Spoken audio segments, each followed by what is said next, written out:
What is going on, everybody? How are we doing today? It is a Wednesday night. We are doing our usual Wednesday stream. I hope you're doing well, as usual. I'm doing all right as I can be, as usual. You know, we're all only doing as all right as we can be doing. Today, I figured we would do a call-in stream because the last call-in stream went pretty well. It went a lot better than I expected. I'll say that much. I didn't expect anyone to call in. I got to be honest with you. And I think it might have been partially the timing. Partially, at least, might have been the timing, specifically because um, I think Fish Tank at the time had just gone down, um, and we were waiting for it to come back up. And unfortunately, it has not come back up. I'm gonna do something really quick. I gotta pin that. I gotta close my door. My door's a little bit open, and you can hear people talking in a foreign language. You know, I live in Rio de Janeiro now, so you can hear a bunch of Brazilians talking. But I'll be right back. Don't you worry. Don't you worry one bit.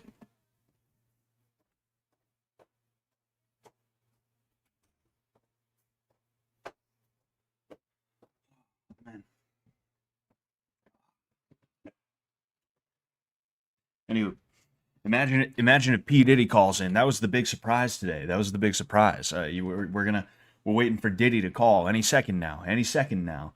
Um, Scott, why did you call the cops on the fish tank house? Are you really that bitter? It's because they deserve it for not having me on. That's why. That's why. But what is going on, Rusty Corvine? What is going on, High Ecuador and Smart Moron and anybody else who is out there? So, as I said, this is a call-in stream, okay? And the way the call-in streams work is I'm going to grab my Discord servers thing. My invite link. And I am going to put it right there. So if you want to call in, we're not going to do the call-ins right this second. We're going to get into those in a little bit. But we are going to be doing call-ins, and the call-ins, the way those are going to work is you are going to hop into the Discord server, and you're going to hop into the waiting room specifically. And from the waiting room, what you're going to do is you're going to go over to the when you hop in the waiting room, you're going to also click into the call order text channel, and you're going to put a 1 in the call order text channel. That way I know who was in there first, okay? If you hop in and you're the only one in there, all right, fine, you don't got to do the call order thing. But if somebody hops in after you and they put a 1 in there and you were here before but you didn't put a 1, I'm probably going to take that person next for the simple fact that they follow the rules and I can't tell who was there first, you know? Excuse me. Called a couple of me. Excuse me. Oh, yeah, fucking High Ecuador's trying to type a Boston accent. I was confused for a second. Called a couple of me cop buddies down in Swansea, dude. Never knew what fucking hit them. Those cocksuckers. Yeah, I mean, that's really unfortunate what happened with Fish Tank. In addition to that, Blood Games is also threatened. Blood Games too. I think that goes without saying. I am privy to some of what's going on behind the scenes, but not that much. And I'm not saying anything about what I know or don't know. I will just say that given what they said in the stream when they decided they would call an end to the whatever it's called when they decided they would call an end to to season 4, excuse me, they pretty much said like, hey, we can't film anywhere. So that would include the Blood Game set. It's unfortunate, but that is what it is. It happens sometimes. Well, I wouldn't say it happens sometimes, but you get the idea. You get the idea. But yeah.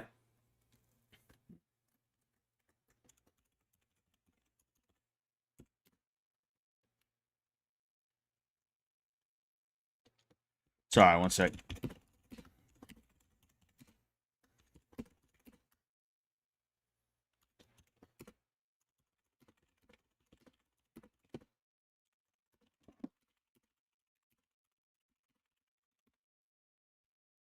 Apparently, a fan showed up to the house and got charged with battery. How do you know about that, Rusty? I'm curious. I'm curious about that.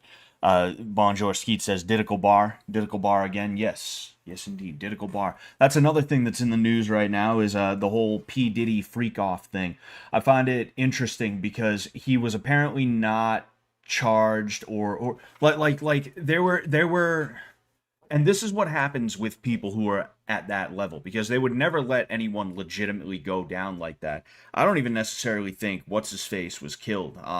Jeffrey Epstein. I could totally 100% believe that they were just like, okay, we got to fake a suicide, and then you're just gonna assume a new identity. If you even assume a new identity, it could be that he's literally just off on another island somewhere, kicking it with whoever else is supposed to be dead but isn't. And I know this is like Illuminati boomer tier shit, but like, I mean, let's be honest here. Weirder shit has happened. Weirder shit has gone down in the world, has it not?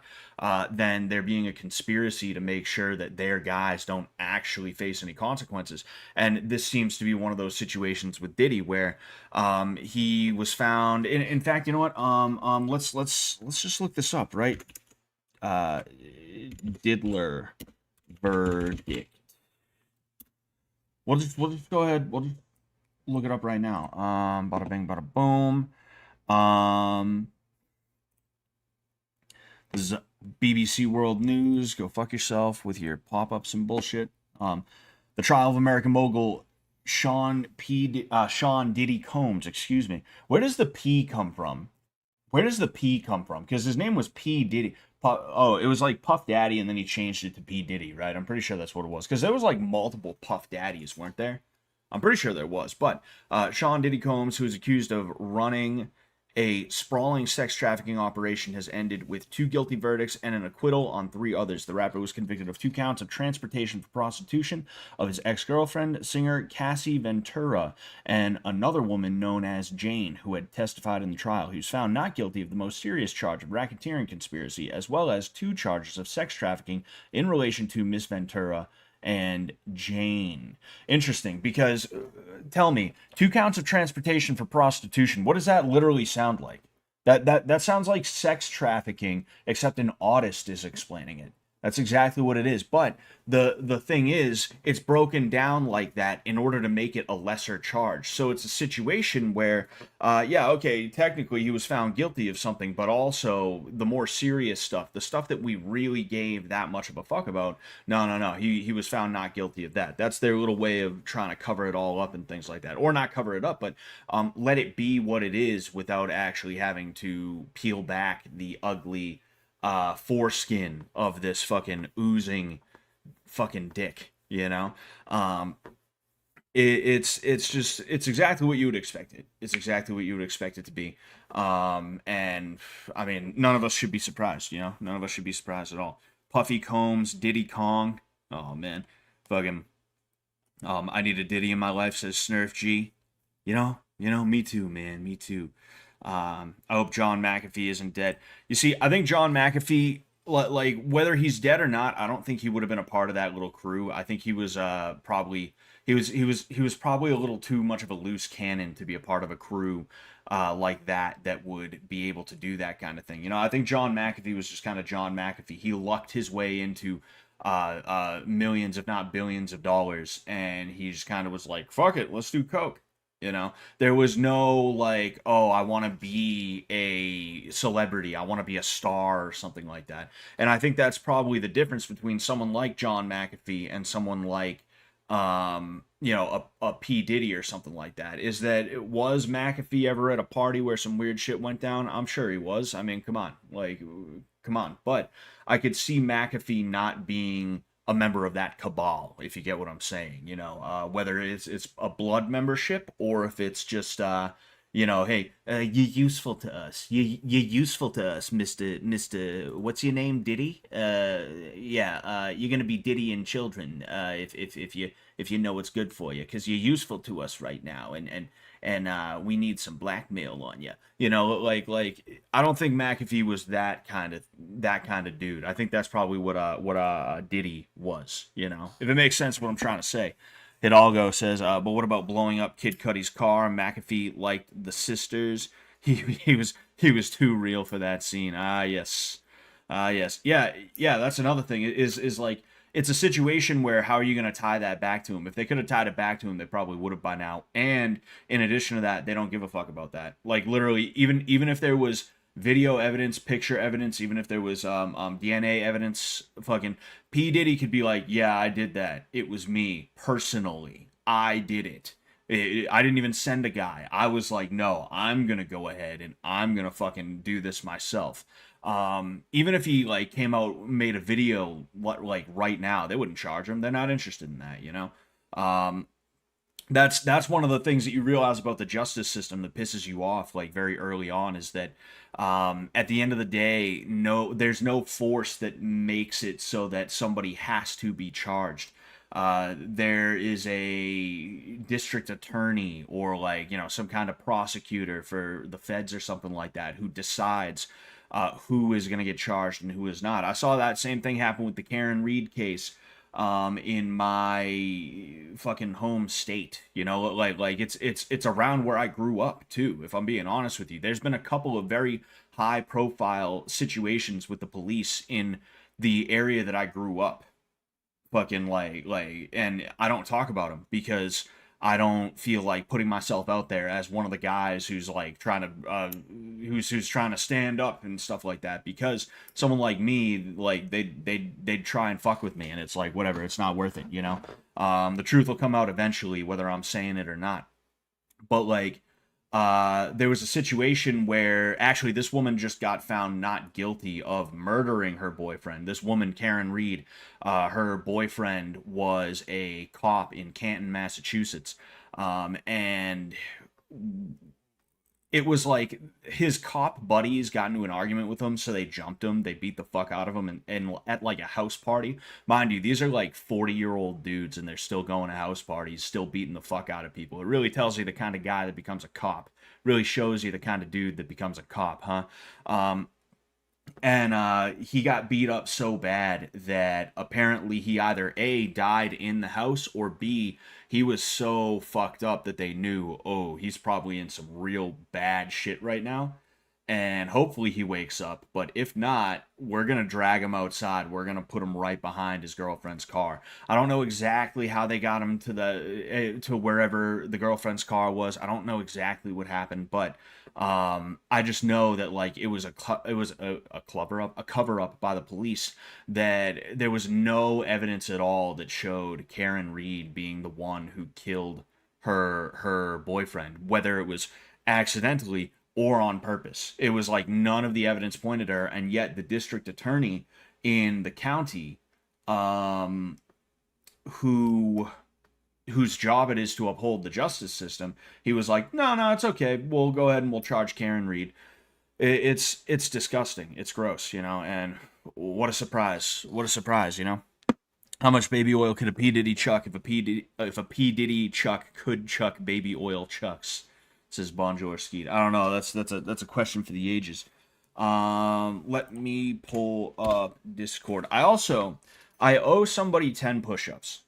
Joe Buttslasher. Okay, I owe Joe Buttslasher 10 push-ups. I got to do those push-ups, and what I plan on doing is, because you guys can't see any part of my room, and I'm not going to turn my shit around because my room's still kind of a mess. We're trying to figure out how to live in this place. It's like not a downgrade, but it's like it's my room is a little bit smaller than it used to be, and because of that, we're like, how do we fit our fucking shit in here, dude? So we just have like shit laying around. But I think what I might do is I might take my phone, I'll go ahead, I'll put it in the middle of the floor, and I'll do 10 push-ups, and I'll film it, right? I think that's probably the best way for me to go about this, and I'm going to do that in a minute or two. Excuse me, but Demo Sush says Copland type shit. Exactly. I saw Copland probably a little under a year ago for the first time, and yeah, that's exactly what it is. The cops like it. The only thing, actually, I don't know what's more annoying: conservative boomer or liberal boomer. I'm not sure which one of those is more annoying, but like they're both annoying in their own way. That's for sure. And one of the most annoying things is when you hear some fucking loser, fucking bitch, be like, "Hey, yo, the cops is the biggest gang in this nation," and it's like, dude, fucking shut it. Quit robbing fucking stores. Quit robbing liquor stores. Quit selling drugs. All right. I don't want to hear it from you. That's the real issue, is that I'm hearing it from somebody who thinks stealing from stores is okay. But there is a truth to it. Like that whole back the blue, thin blue line bullshit, it's just a way for them to feel like they are their own gang and there's something special to them and stuff like that. Everybody wants to feel like they belong to like a community or a group or something like that, and you simply could not understand that group if you were an outsider. But the thing is, like, everybody understands what the thing is with cops. A lot of them are shrimp dick fuckheads who wanted to make the NFL, but they realized their senior year that they weren't even D2 material, let alone trying to get into fucking a D1 school where they might get picked for an NFL team. And when they realized that, they were like, well, what the fuck am I going to do with my life? So they decided they would hang around their hometown, but this time with a badge and a gun, and boss people around and just be like shitty to them. You know, that's what happens with cops. That's what the whole thin blue line thing is nah, we got to protect our right to fuck with people. That's what we're doing. So you better thank a cop today, because we're the only ones standing between you and criminals, as if I ever asked them to, as if I couldn't beat the fuck out of somebody who came into my house, you know? Fucking, and if Massachusetts wasn't fucked up, I could own a gun, so I wouldn't even have to throw punches at them in the first place. But unfortunately, Mass is fucked, and it's not even worth it to own a gun in the state of Massachusetts. So because of that, you're here like, oh, fuck, this guy just broke into my house and he's got a gun. I hope I can ambush him, you know? It's just like, holy fuck, man, you know? It's just disgusting. There's some old interview of Diddy saying he has sex for 24 plus hours at a time. Not surprising, you know? I mean, like, he probably has some of the best meth, some of the best Molly, some of the best everything. You know, like he's it's not like he's just like, yeah, I just like to fuck. It's like, no, like he's smoking whatever he's smoking, he's snorting whatever he's smoking, he's popping whatever he's popping, and he's just going and going and going and going and going. You know, that's the kind of shit that's happening, you know. So, sounds like something Big Script would say. That's exactly what Big Script would say. I guarantee you, if we could rewind time and go back to Bitch Tank, and I sit there and I'm like, so what do you think about cops, Script? He'd be like, yo, fuck the police. They're the biggest gang in this nation. And I'd be like, oh yeah? Oh yeah? Oh yeah? Fucking idiots, dude. You can't own a gun in Mass. You can own a gun in Massachusetts, but it's almost not even worth it to own one in Mass, for the simple fact that if you use it in self-defense, there are an extremely limited amount of cases where you could actually get away with it, you know? Basically, somebody else would have to have a gun pointed at you. Even if it was like a knife, there's a chance that they'd be like, well, I mean, like, all he did was have a knife. Why wouldn't you just run away? You couldn't have shot him in the leg. Like literally, depending on the, and this is part of the problem. Depending on the circumstance, if you shot somebody and you were purposefully trying to aim in a way that would allow them to survive but still not be able to kill you, depending on the circumstance and depending on how the lawyer wanted to argue, and it's more depending on how the lawyer wanted to argue, that would either be better for your case or worse for your case. And a lot of the time it's going to be worse for your case, because a prosecutor's never going to argue that, like, actually you did do the right thing. That's not how that works. But it's a situation where they'd be like, well, you had the frame of mind as to where you could think to try to not kill the guy. You had the time to aim a carefully selected shot at his hip or his knee or his wherever you were trying to aim, and you had enough time as to where you could calmly and safely pull the trigger. You didn't have to shoot that guy. And the jury, I rest my case. He didn't have to shoot the guy, so send him to jail. And that's like literally, like, there's been so many cases where that kind of thing has happened, where somebody, even if they like are kind of lying just to make themselves look better, where it's like at the time they were trying to kill the guy, they were like, oh fuck, I'm gonna try and kill this dude, but like they missed center mass, they hit him in the shoulder or something like that, and the dude fell over after.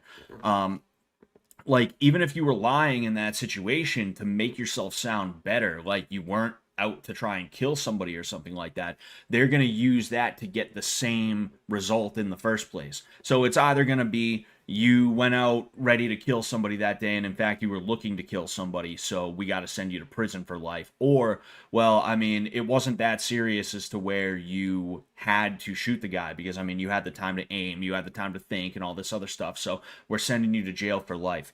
That's the kind of situation in Massachusetts. New York catches a lot of flack, and my understanding is that it's mostly New York City. I've been to Western New York. It's a really nice place. I love the hell out of it. Beautiful. The people are nice. They're kind. And they are, I would assume anyway, from what I saw, they were, but I would assume they're a lot more conservative and a lot more freedom loving than some fuckhead in New York City who's literally trying to protect criminals and stuff like that. But like Massachusetts, the entire state is just a shithole. At least the entire eastern part of the state. When you go out west, it starts to get a little better, but even then, I'm not 100% convinced that it's that much better, you know? Massachusetts is the California of the East Coast. Easily, you know? Like no doubt. I sit back down and it sounded like Scott was rhyming about P Diddy. That's exactly what I was doing. I was rapping. I'm gonna make a demo tape in 20. That's another thing about Script is he said he sent in a demo.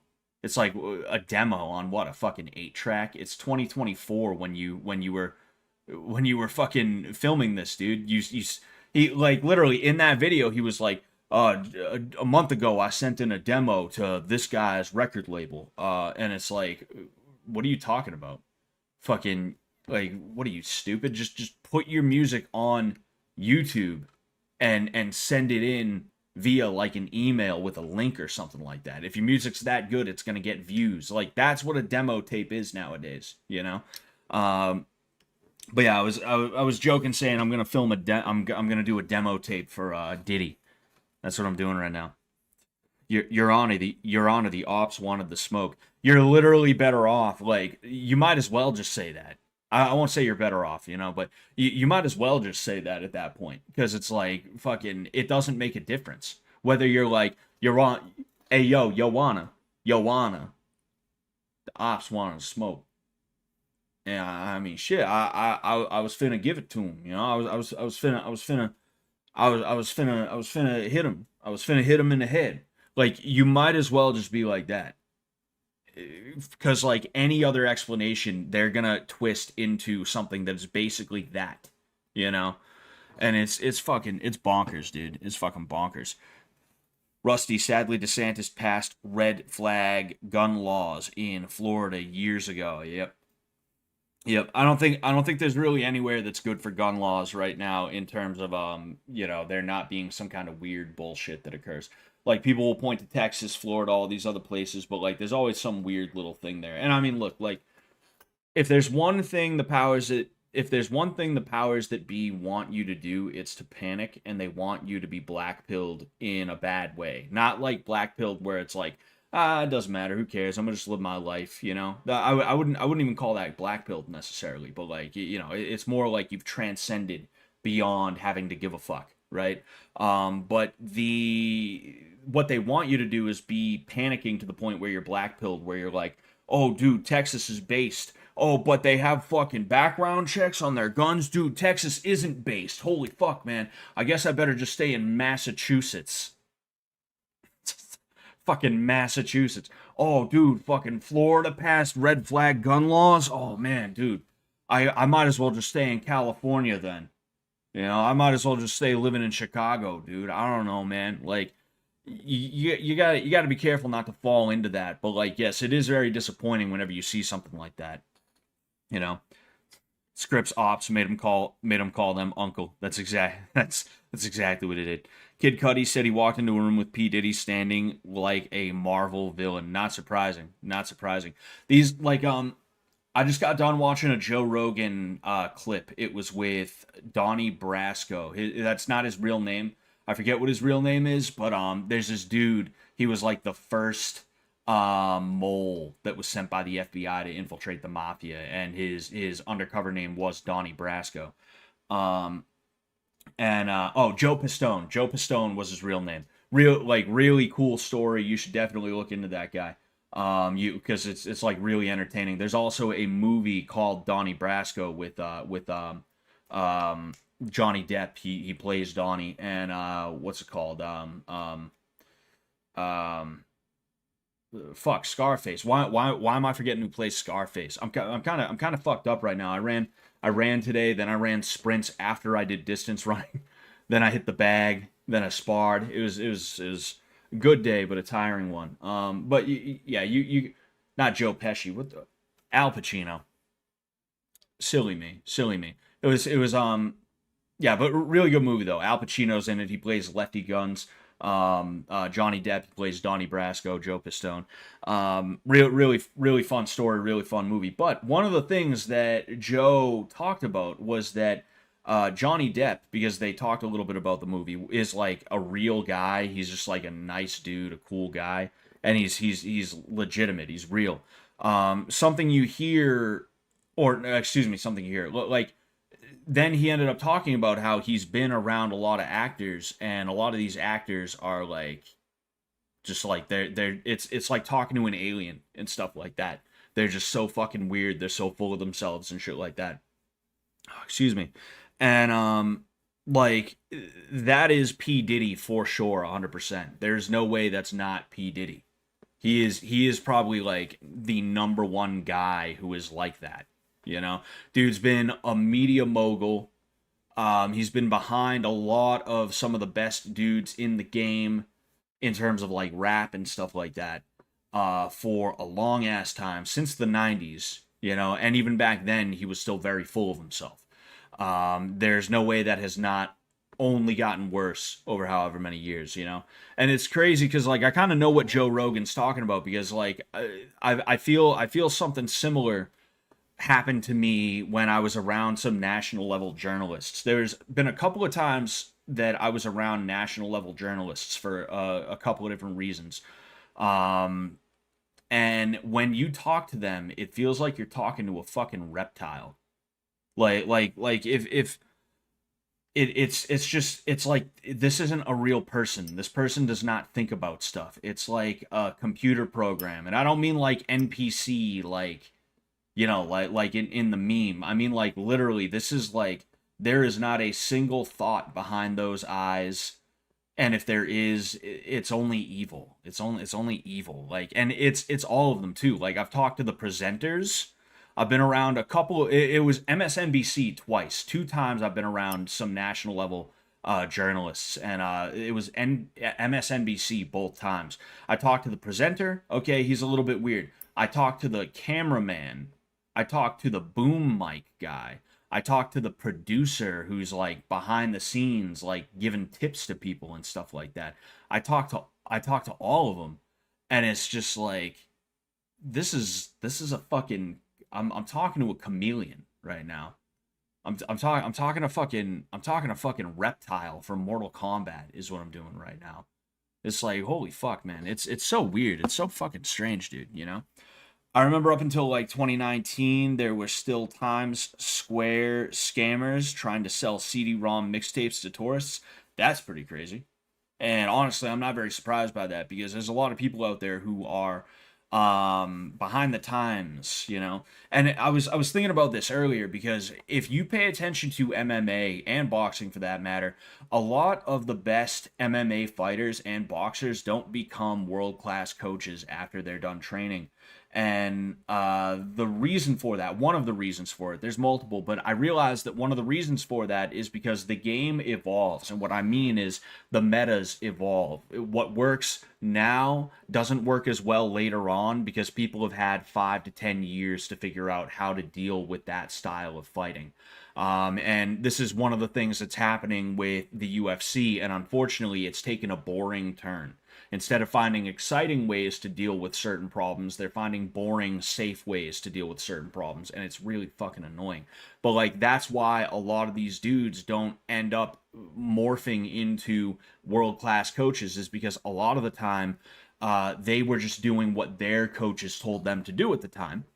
And because of that, when they decide they're going to become a coach, all they do is teach people the way to win a fight back in 2012 is what they end up doing. And the way to win a fight in 2012 is not the same way that you're typically going to win a fight in 2025. Um, and because like there's so many fucking guys who like we watch them over the years and then they retire and you don't see them again in like a coaching way or anything like that. And it's not because they're not coaching; they are. Some of them open their own gyms and stuff like that. It's just that they don't adapt, because they didn't have to when they were winning fights because it is what it is. So that's literally probably what happened is like there's dudes who like they're trying to sell CDs because that's what worked like years and years and years ago, and they haven't thought like I don't know, maybe we should just do something different, Al Steady says Al Pacino. Demosouche says Al Casino. Al Al Pacino should open up a casino called that. Uh, what is this XP bullshit in YouTube now? XP bullshit? There's XP shit on YouTube now, Heath Holloway? That's interesting to me. Leo says YouTube chat, Elo, exactly. The only reason why they took down the Mafia is because white people were becoming cool. See, I want to take some calls, and nobody's calling in. I'm gonna go ahead. I'm going to repost the link here. All right. If you want to call in, feel free to. You're more than welcome. You're gonna jump into the Discord server. You're gonna hop into the waiting room, and then you're gonna put a 1 in the call order text channel. But the reason why I'm saying this is because I'm about to go into another fucking rabbit hole. But and I've actually seen people joking about me saying we need to create white gangs and stuff like that. We don't need to. All right. I'll front load this by just saying we don't we don't need white gangs or anything like that.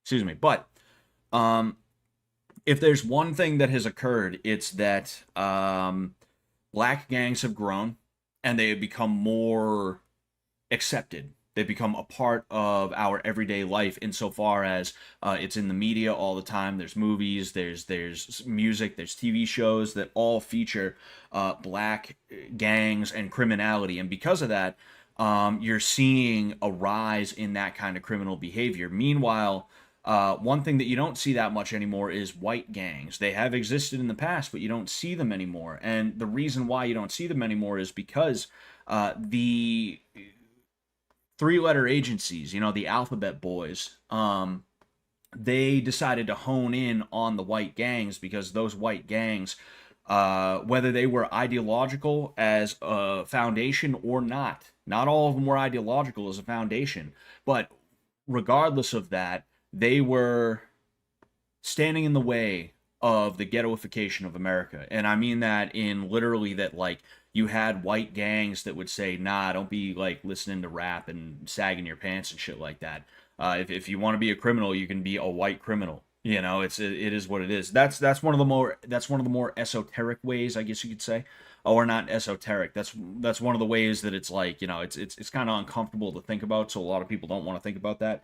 But then in addition to that, it put people in a situation where if they decided they wanted to move into a neighborhood and cause problems, they would have the local gang to deal with. They would have the community defense organization to deal with, which is what a lot of gangs start out as. They start out as, no, we need to defend our neighborhood because people are coming in and they're fucking with us. And then it eventually just becomes a criminal element, a criminal organization. But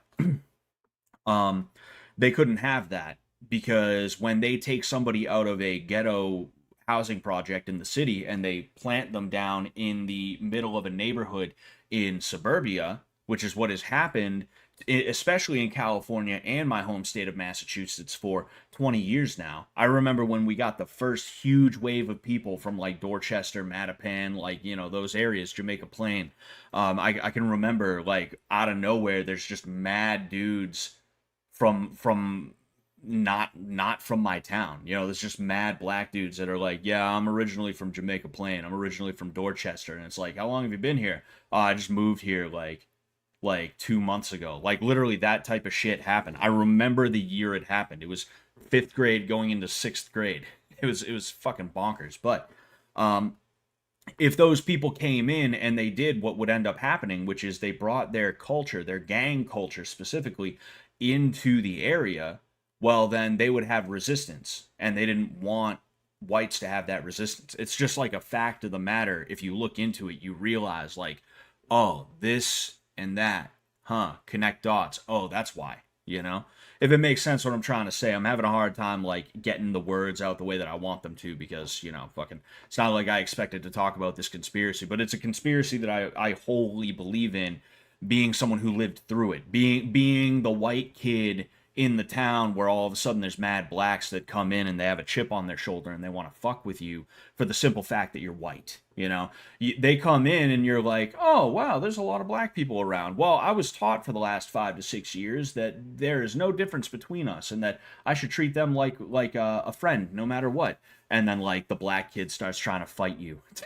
you know Fucking like those, that's what has happened to especially like the millennial and the zoomer generations. So because of that, that's why you're seeing the backlash of like right wing shit, or not even just right wing shit, but just people who are just like fed up and they're like, whatever, I'm just gonna say the N word. Like that's literally why. That is the exact reason why, and it's pretty much the only reason why.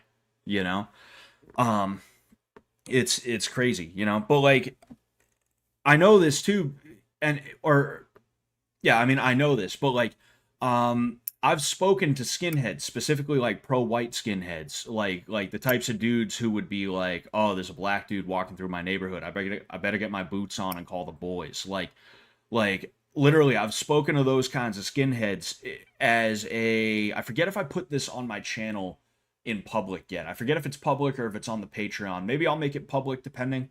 But I spoke to this one skinhead, right? He used to be what he calls a pro-white skinhead. Like, don't get me wrong, I don't co-sign the message. I don't co-sign anything. Even he doesn't co-sign it anymore. He said like, nah, it was, not really like a good thing for me to be involved in. But one thing I asked him was, how often did you have beef with other gangs that were in your area, specifically blacks or something like that? And he said, yeah, we never had issues with them.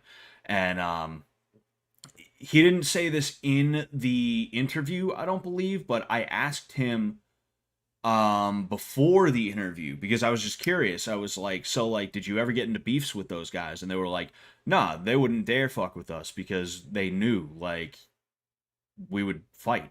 We wouldn't just be like, oh darn it, they beat up Johnny. Well, I guess we better call the police and hope they handle it. We would have gotten our cars and we would have went down to wherever they were at and we would have did something about it.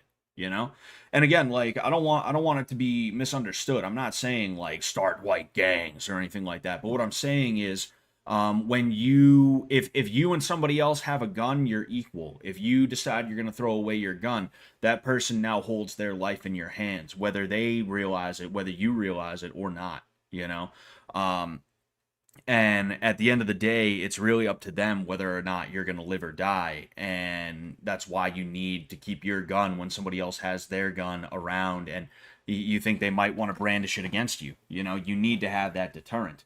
Again, not saying start white gangs or anything like that. That's not what I mean at all. But what I'm saying is like you personally had better be ready to fight somebody if they try and fuck with you, especially if it's on that racial level.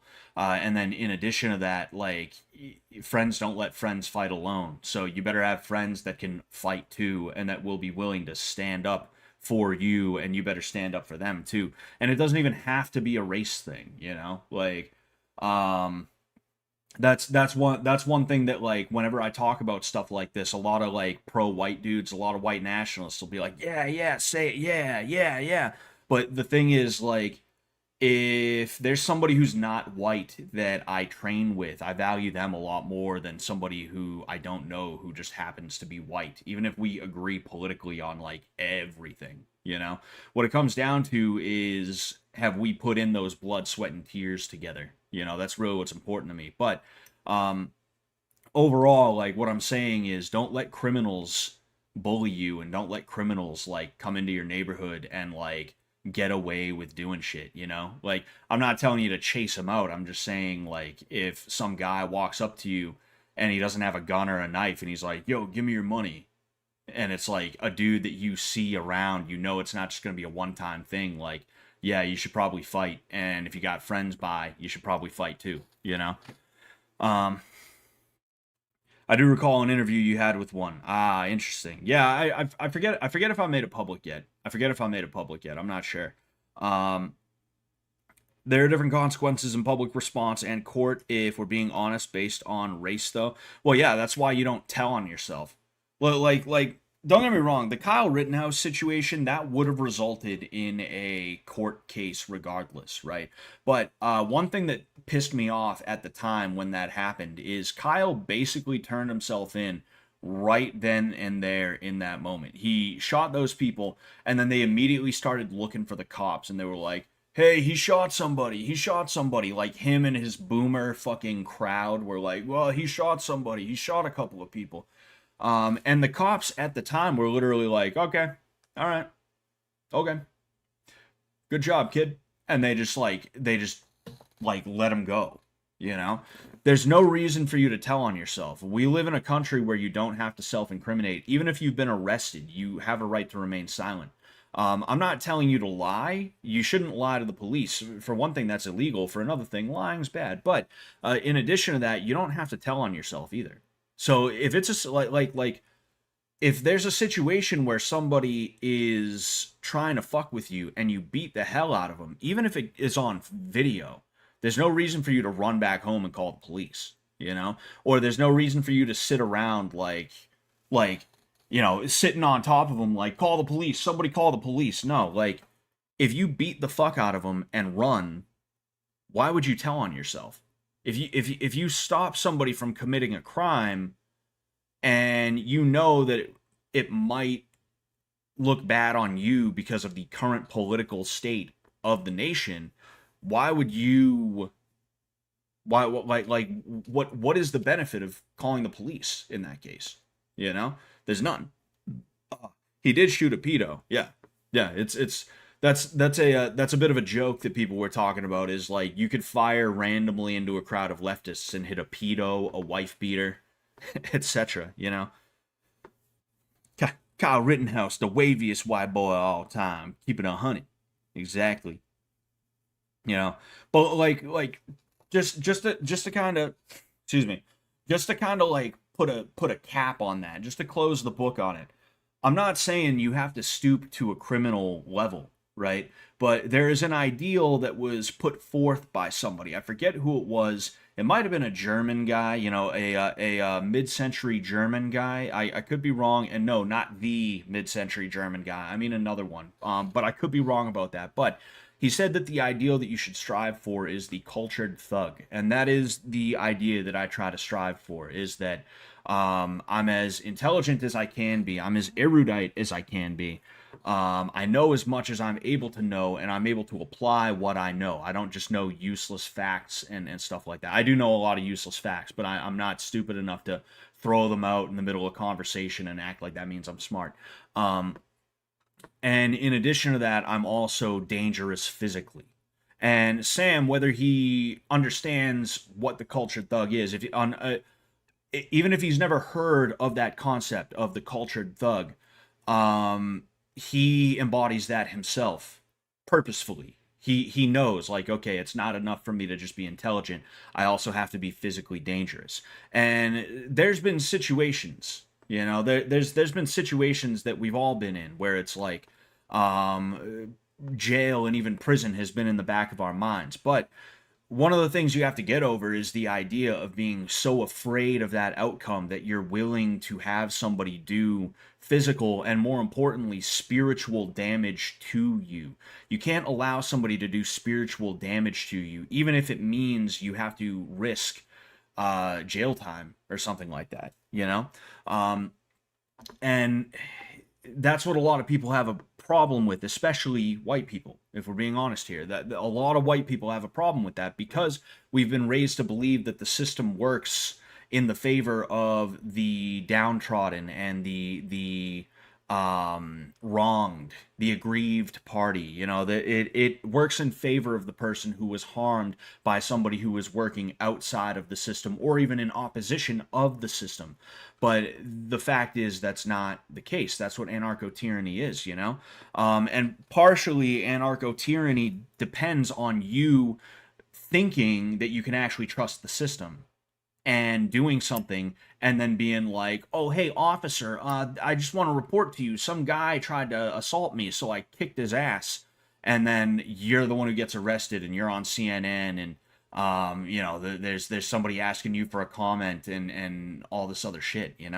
That's just the way it is. So we're living in a situation where if you want to live with any sort of dignity, if you want to live with any sort of physical safety in mind, you have to be willing to risk going to jail. That's something that I came to terms with a while ago. And it's a freeing concept. It's a freeing idea, knowing that, like, hey, like, I mean, jail and prison, I definitely don't want to end up there. That is not a place that I want to be at. But also, I don't just have to sit there and die. All right. I can risk going to jail and or prison in order to protect myself. That's not that scary of an option to me as to where I would let somebody break into my house and try and assault me or my wife or something like that for fear that, like, CNN's going to show up to my door like, he didn't do nothing and you beat the hell out of him. That's bad, right? You're racist for that, right? Um Ballgriff says, "What the fuck did I just click into? A based and red pilled live stream is what you just clicked into, Ballgriff. A based and red pilled live stream." Um, excuse me. You have the right to self defense. You have committed no crime. The right leaning population has been conditioned to think you need to tell authorities you've done it. Exactly. Like why? Like, and I'm not even telling you to do anything illegal. I'm just saying, like, at the end of the day, you don't have to self incriminate. I'm not telling you to lie. I'm not even telling you to hide anything. I'm just saying, like, if you don't have to self-incriminate, you're not gonna get in more trouble for not having told the police you just beat the hell out of somebody. You're gonna get into the same amount of trouble whether you tell the police you did or not. So why would you tell the police you did? At the very least, if you're not there at the scene where you just beat the hell out of some robber, and the robber's now gonna be like, he racist, he called me the N-word. Like, at the very least, if you're not there, there's no perp that they're gonna have easy access to. Crime, like, fucking burglaries, murders, rapes, they all go unsolved. Hundreds, if not thousands of them every single day go completely and totally unsolved by cops who show up, they take a statement, they leave, and they don't fucking do shit after the fact. They're just like, "Oh, well, all right, yeah, we'll keep an eye out for a guy who fits that description. Good luck out there." And then they just fuck off. What do you think is going to happen when they figure out that some guy who wanted to rob somebody or was being like a public nuisance, at best was being a public nuisance, got the shit kicked out of him by a bystander? What do you think they're gonna do? You think they're gonna be like, what? Oh, dude, we gotta find this guy. We gotta find this guy now. Call the detectives. Like, fuck no, fuck no. They're not gonna do that. Of course not. Fucking fish tank season pour fall apart. Says Bob. It's over. Scott, what's a gossip on fish tank legal craziness? Spill the tea. I mean, even if I had something to say, I wouldn't say it just for the fact that I don't want to take that chance. I don't want to leak anything that can't be leaked or shouldn't be leaked. Uh, but yeah, anyway, like, nobody's calling in. That's all good. It is what it is. I never expect the call-ins to be like that good, but I'm gonna post the link one more time.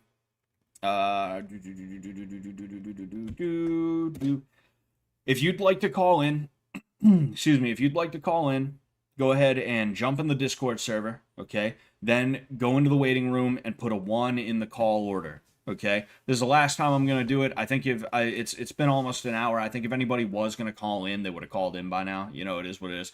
I'm having a good time just sitting here chewing the rag with you guys. This is my favorite part of the streams, is just being able to sit here and, like, talk to you guys about everything.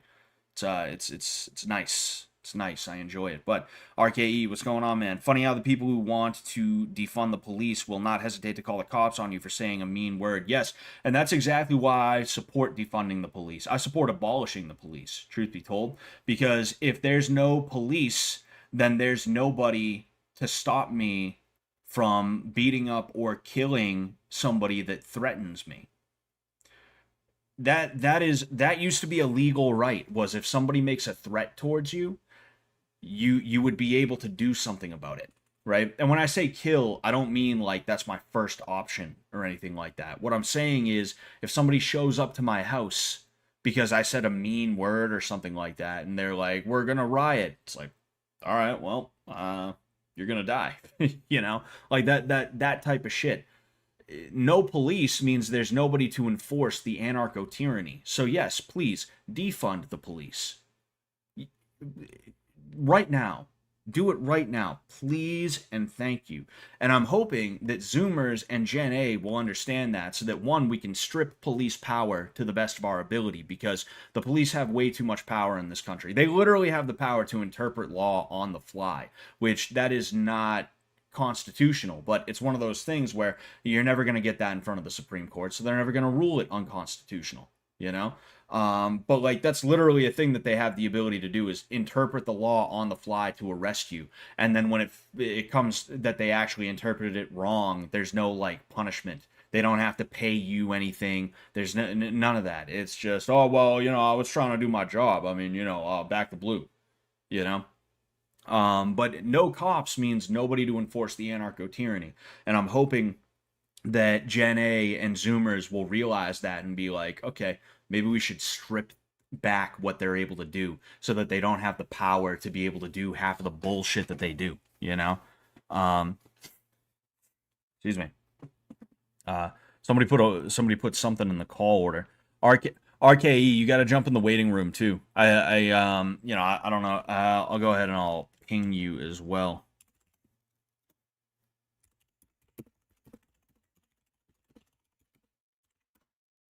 I also have to grab headphones.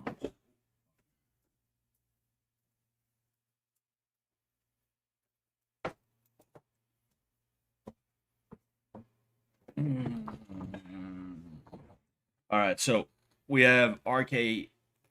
Yeah, well, you know, RKE, RKE. I try to avoid saying names and stuff like that of the people who call in, so I apologize, RKE. You know, I already said your shit, but also it's you know you were in the you were in the thing as well. Um, all right, we should be good. All right, yo, what's going on? Hey, what's going on? I'm all right. What about you? Not much, not much. Hell yeah. Yeah, Thanks for calling in. You know, now I can officially call this a call-in stream because somebody has actually called in. What do you want to talk about? Did you have anything? dude, yeah, no, I loved your martial arts content, man.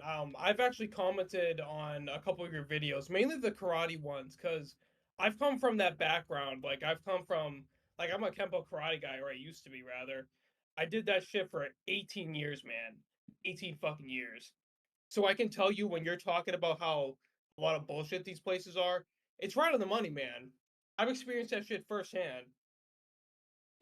Yeah, yeah. It's like it's interesting because depending on like what school or like what kind of karate somebody did, they're a little bit better off in terms of like being able to transition into like a real fighting art, but even then Yeah. there's still a lot of issues. And like I had a guy, he fought in November, I believe it was, a little bit before Thanksgiving.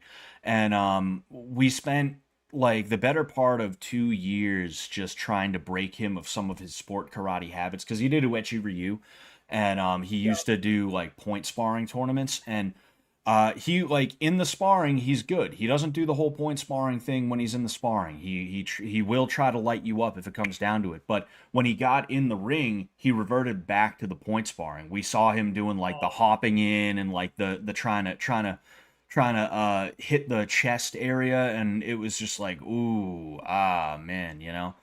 But yeah, there's a lot of weird things with karate, and that's part of the reason why I stopped doing my form of karate that I was doing for a while is because I got to the point where they let me spar, and it was just like it was just stupid, honestly.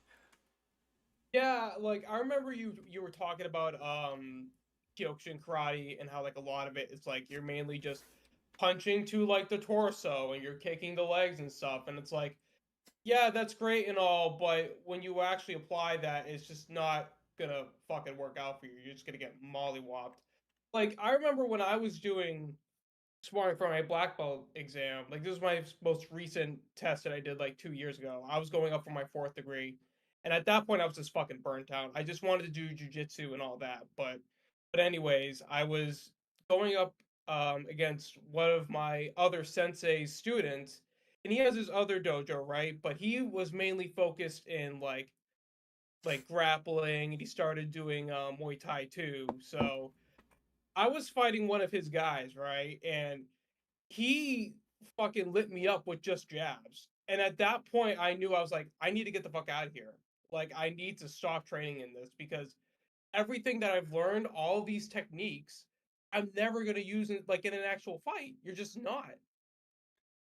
Oh yeah, and I'm very like when it comes to sparring, I can sometimes underperform, meaning like I don't go as hard as I could because I just want to make sure everybody is safe, But like I've had to start picking it up on these two other dudes who also did karate. They did like some kind of they called it like Chinese Kenpo or something like that, which like Yeah, I've heard of that shit before. Yeah, I've heard it. yeah, and like their whole like they throw side like the side kicks are actually not that bad, but like they can't just throw fucking jabs at me. They throw back fists. They love throwing these weird fucking kicks that like they can't even throw properly, really. Yeah, And it's just like I've gotten to the point where I'm like, all right, I'm just gonna start lighting these guys up because I'm going real easy on them, and they're yeah, still throwing these kicks and stuff like that. And it's like, okay, so I gotta show them that throwing spinning back kicks every 3 seconds and spinning back fists every 3 seconds is not actually the way you want to do shit. So like I'm at a point now, it happened today where like I was just chewing up this dude's leg with leg kicks, just waiting for the spinning back kick, and he misses, and then I nail him with a leg kick. And then after that I tried to tell him like, yo, like you like less of those, man, yeah, it's really weird because it doesn't actually teach you to be athletic. It just teaches you to be like haphazard and spazzy a lot of the time. And it's like it's just bad. It's just bad. Bottom line. yeah. No, that's so true. Cause like I remember the comment that I left on your on one of your karate videos. I think it was the one where you were watching these guys and their video was called aggressive Mm. sparring, and these guys were basically just doing, they were basically just playing. They weren't really going at it. But like, yeah, the people who participate in this form of karate really and do the sparring, they just do it to look cool basically and to like feel good about themselves. I mean, hey, if that's your favorite form of exercise, that's fine, but they think that they can take on anybody, especially when they get their black belt. And I'm like, that's you're you're in for a world of hurt if you go walking around like that. I have a buddy who's also does karate, and he's high up there in the ranks, and he still thinks that he could mollywop anybody. And I like you can't be, you know, creating an environment where people go in there, learn all this stuff, and then they think that they can take on anybody because they're gonna run across somebody with bad intentions, either at like a bar or like I don't know, a car accident or something, and it's not gonna end out well for them, you know? Yeah, and it's funny too because like they teach contradictory things where it's like, yeah, if I punched somebody in the throat, they'd probably go down, they'd probably be choking. Hopefully they wouldn't die. Yeah, Or like if I poked somebody in the eye, yeah, they'd go down and like again, hopefully they wouldn't lose their vision. But the way they teach people to fight, it's like they have that weird like Zen Buddhist shit that's thrown in there a lot of the yes, time where it's like, oh, never hit first. Your first step should always be backwards. And it's like, well, by that time your eye pokes are not going to work because this dude has already like initiated.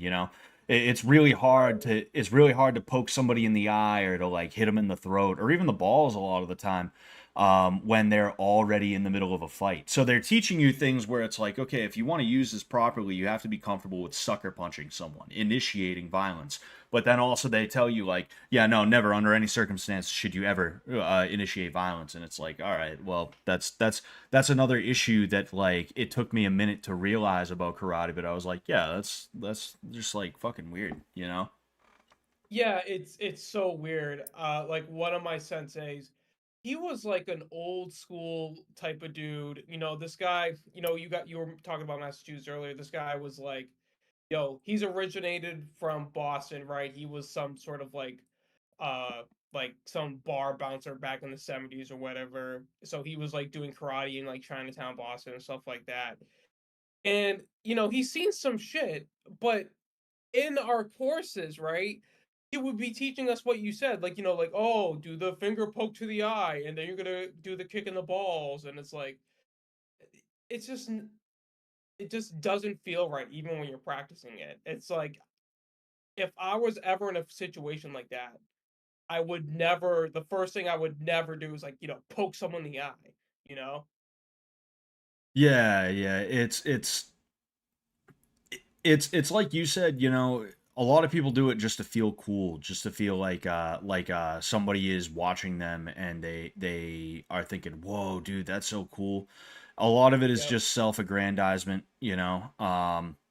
And it's for that reason you see a lot of, and not to like make it a political thing, but you see a lot of like weird lefties who are into karate now. Like and Yeah, yeah. yeah, like it's just if you go to a lot of karate dojos, it's just like dysgenic people, and like even the kids are like you can just tell like they're gonna grow up to be booger guys. You know, not to shit talk a bunch of Yeah, kids, but it's just like it's just the way that they get to feel like they're doing something where it's like don't fuck with me, but they don't yep. have to put their bodies on the line because like that's like you know, getting my jujitsu black belt, I had multiple MMA fights. I've like one of those fights, I dislocated my knee. Another fight, I cracked my skull. You know, um, Oh, shit. yeah, like it's like legit, and a lot of dudes don't even bother with that anymore. They throw on tights and a fucking long sleeve rash guard, and they go and they show their buttholes to other men. Like that's modern jujitsu in a lot of cases. But like I came into the sport at like the tail end of it still being kind of like a rough thing where it's like you're doing jujitsu, you're gonna do some MMA too, you know. Yep. Like but a lot of these people they go into karate and like even kung fu, even though they don't do belts, they do like sashes or something, I think. They go into these sports arts, whatever you want to call them. They go into them specifically because they're like, well, I get to feel like a badass, I get to feel like I know how to fight, and I get to tell people I know how to fight because people think karate black belt means you're totally ready to fight. um but then I also don't have to like risk getting kicked in the head or anything like Yes. that, you know? Yeah, that's exactly it. Like a lot of these people, they don't want to put their bodies on the line, and that's ultimately how you learn. Like even some guy doing sports jujitsu, I feel like he would be way better off than what I was doing for the past like 18 years, right?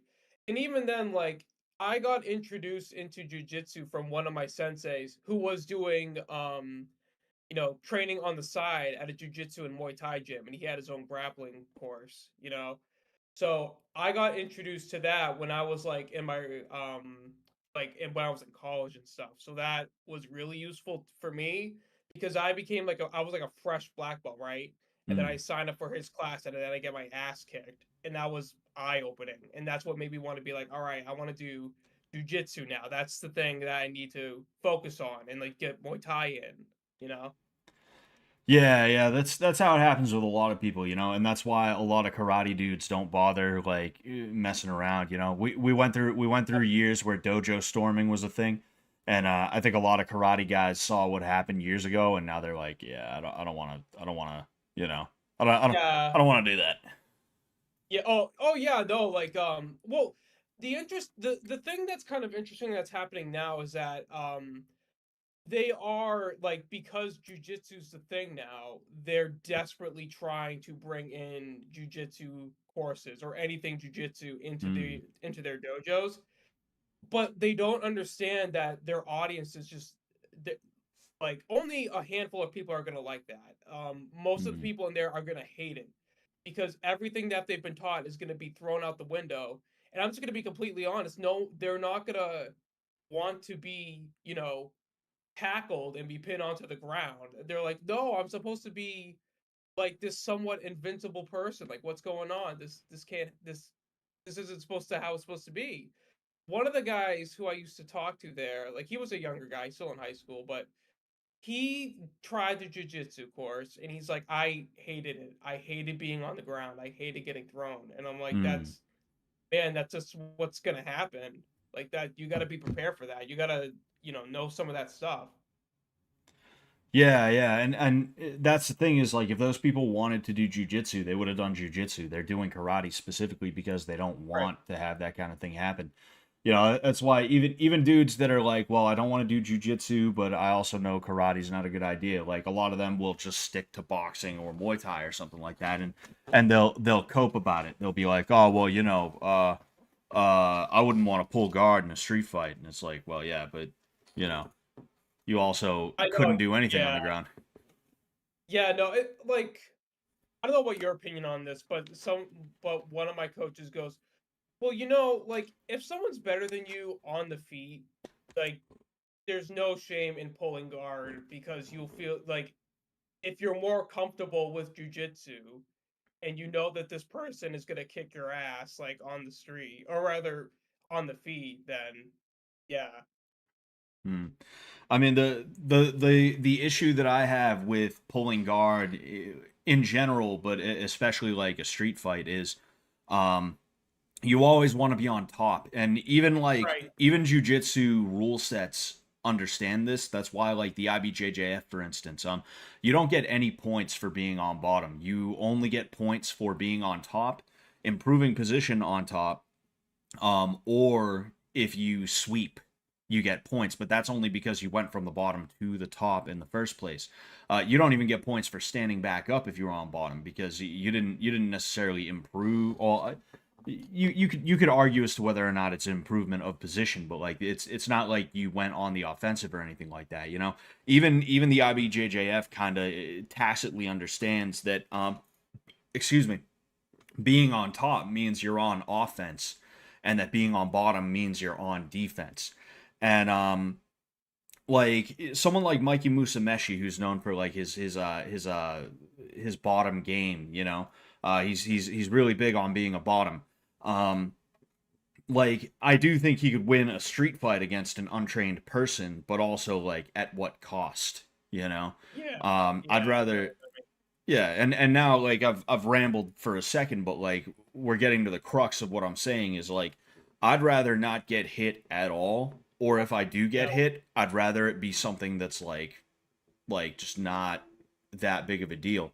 And it's easier for you to get away with that if you're on top. So that's why like if you had absolutely positively nothing else, it's like all right, pull guard, see what happens. You might as well, you know.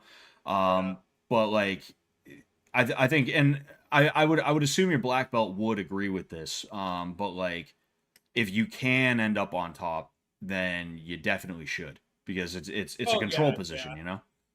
Yeah, I guess it's more along the lines of like, we do have like a couple like judo black belts like at my gym, so it's like, Mm. oh yeah, if you're starting on the feet with them, like don't fucking play their game because they're just gonna toss you. You know what I mean? Yeah, those judo black belts are they can be pretty annoying. Yeah, yeah, Yeah. yeah. No, they definitely are. But no, they actually. What's cool about like my gym anyway is that they offer jujitsu, right, and they have Muay Thai. But they also now offer judo. One of the black belts kind of like she's like, hey, well, she's accomplished in judo. She's won a couple championships, and she's like, Mm. yeah, no, I'd be down to teach. So judo's an option, and I thought it was fun. Like I know some judo throws from my karate, but it's like I have to relearn them from the ground up because I've been doing them wrong for so long. But Mm. it was very humbling. Yeah, yeah. Judo is the thing about judo throws is that and sweeps and trips and everything is they're very particular, you know, and like Yeah. it really just shows how good judoka are at what they do because like me personally, I'm not like I know of a couple of different ways that I will utilize trips and throws and stuff like that, but I keep those in my back pocket for just in case I want to catch someone off guard. Other than that, like I'm gonna go for like a wrestling style takedown. I'm gonna be grabbing a leg or you know I'm gonna be hitting like an arm drag on something, and you know it's just it's crazy and it's funny how like karate has those in there where it's like, oh yeah, and then you're gonna do this throw. That's a judo throw, and then you go to a judoka, and he's like, no, that's horrible. Like that's terrible. Yeah. I don't know why you're doing it that way. That's literally yeah, that's literally what I've been doing with my judo coach, which has been, it's been eye-opening. And like what I was talking about with karate before, like I think you mentioned this earlier too, like a lot of these guys they just stay in karate forever. I mean, I'm no exception, right? Like, I'm 31, but I'm really glad that I was able to experience grappling in my early 20s, you know what I mean? Because now I was like, all right, this is the path that I kind of want to go on. I just need to actually take the plunge and do it. Most of these guys, once they get their like, second or third degree black belts, they're staying there forever and they're never leaving because they don't want to learn anything new. Hmm. Yeah, yeah. That just becomes what you do when Yeah. you get to that point. You're just like, whatever. I'm just a karate guy. That's all. That's all. Yeah.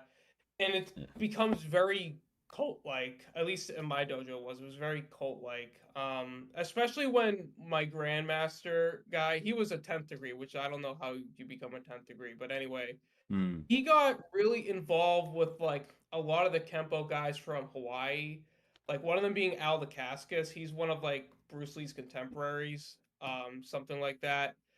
But once he started getting like, in lockstep with them, like everything sort of changed. Like he would used to have all of his local like Kempo buddies come and do seminars, but now it's just those guys. Hmm. And yeah, it Yeah. was It's a yeah, something grift. just changed. Yes, the grift. Yeah, exactly. It was a grift. Yeah. Yeah. It's pretty crazy. I Yeah. uh, I appreciate you calling in, man. Was there anything else before I send you back into the waiting room or anything like that? Yeah, no, dude, you make great content. Keep it up. Huge fan. But thanks for having me on. All right, thanks for calling in, man. You know, you were the one guy today. I look, someone had to step up, and it was me. So I'm glad I was the one. So Well, I appreciate it. Thank you, man. yeah, no problem. No problem, man. Have a good one. You too. Peace out. See ya. Oh, he exited out. I wanted the privilege. I wanted the privilege of kicking him out, but he left on his own. He literally said, "I'm not fired. I quit." Yeah, it was a cool guy though, RKE from the chat. I appreciate him calling in. You know, um, I just didn't want to spend the rest of because we have like 45 minutes. You know, I didn't want to spend the rest of this 2 hour stream just talking about that. I figure if nobody's gonna call in, I could play a quick game. And when I say quick, I mean like literally probably about 45-minute long game of War of Rights, which is a game that I'm playing again because it's a Civil War game, but it is hold on, I gotta exit out. There we go. It's a Civil War game, but it is having an event. They're having an event for the 4th of July where they have Redcoats versus Patriots. Excuse me. And I find that to be really cool. That's really fun. So I'm gonna go ahead. We're gonna play a little bit of that probably. And if not, we'll figure something out. I don't know what. I don't know what. Um,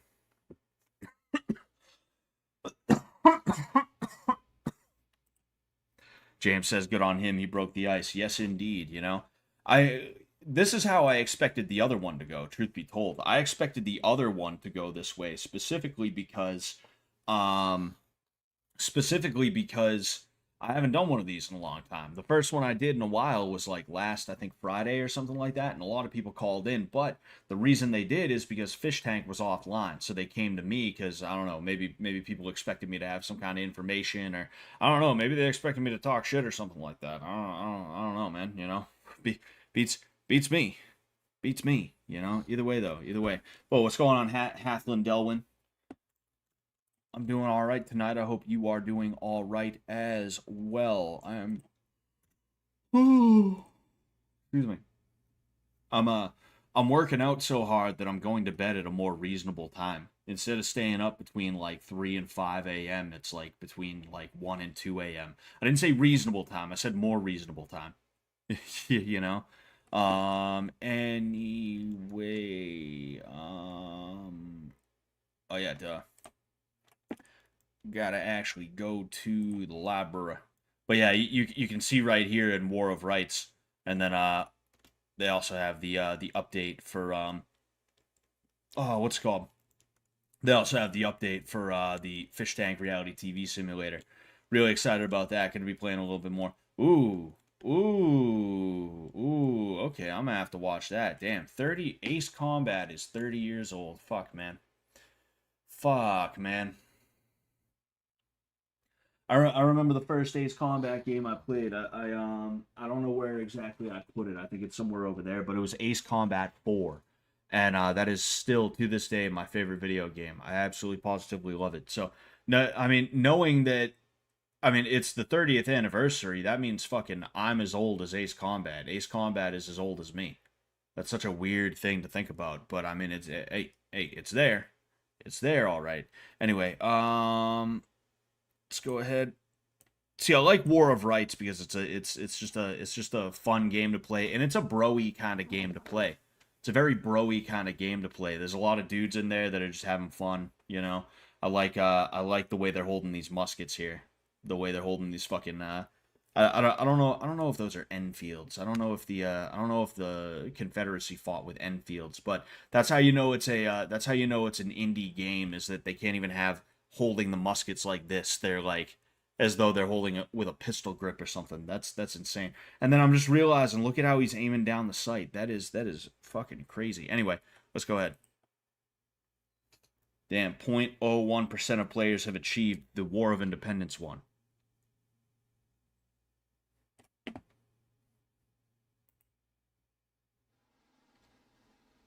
Those are not Enfields at all.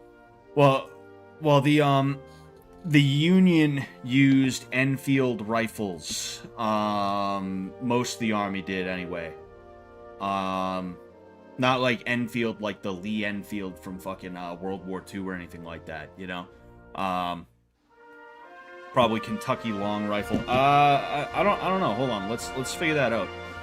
Let's figure that out real quick. What rifle did the Confederacy use? Because I'm pretty. No. You see, a Kentucky long rifle. I'm almost 100% sure was a. Hold on one sec. I also have to. I gotta turn this down just a little bit because it's really loud in my fucking shit. And I'll turn it up here. That way you guys can still hear it pretty easily. But, I mean, the Union used the thing about the Enfield rifle is I forget if it's the manufacturer or if it just happened to be called an Enfield rifle. But yeah, you see, the Confederate Army used a variety of rifles during the American Civil War, with the 1853 Enfield pattern rifle musket being the most commonly used shoulder weapon. The rifle was produced in England and imported in large quantities. You see, so I think the Enfield. I think the I don't know though. The Enfield rifle refers to a series of bolt-action rifles developed and manufactured in the United Kingdom, primarily associated with the British military. Most notable variants include the Lee Enfield, the M1917 Enfield, the Lee Enfield adopted by the British Empire in 1895, served as a standard service rifle. Blah blah blah blah. I'm trying to figure out who it was created by. You know.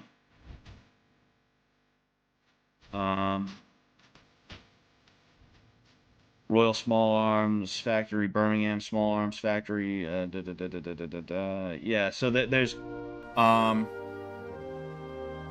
the designer was James Paris Lee. I'm wondering where the Enfield rifle name comes from.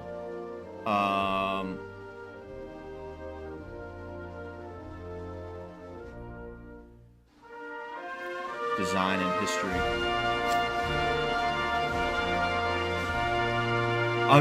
You know what? It wouldn't surprise me because hold on, Enfield, right?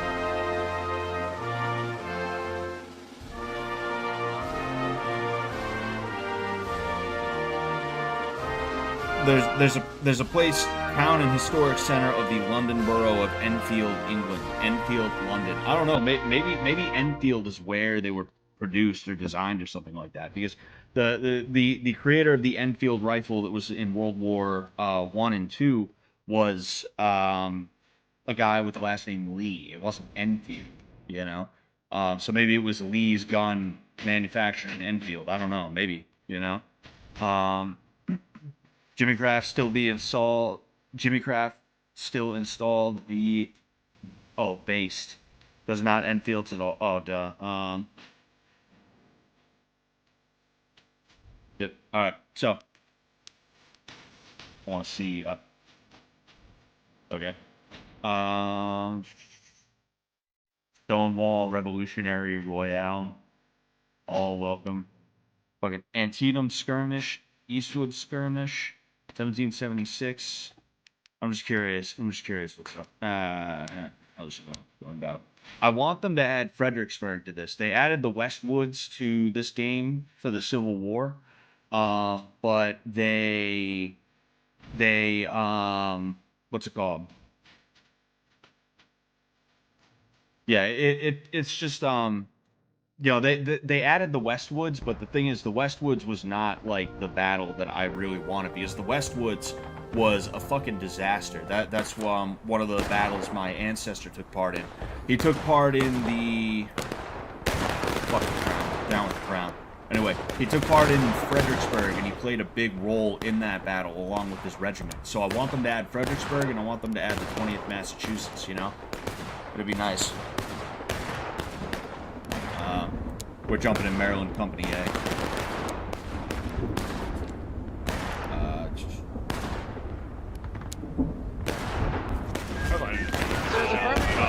Oh God! We already got dudes dying. Hold up. Sorry guys, just give me a second.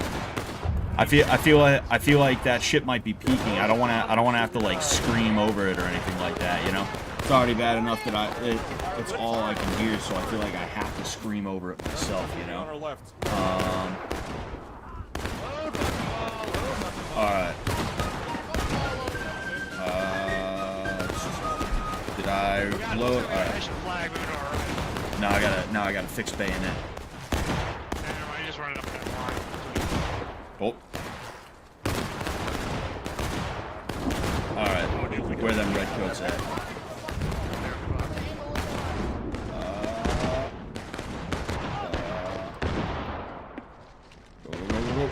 Goddamn bucket down. Oh wait, oh fuck, I forgot to equip bucket and ball. So you have round ball and you have buck and ball. Direction? Round ball is for longer ranges. Buck and ball is a little bit shorter.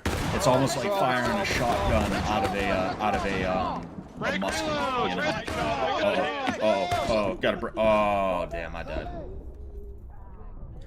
That's not the sound of a game, it's just normal Wednesday night in Scott's neighborhood. It might as well be.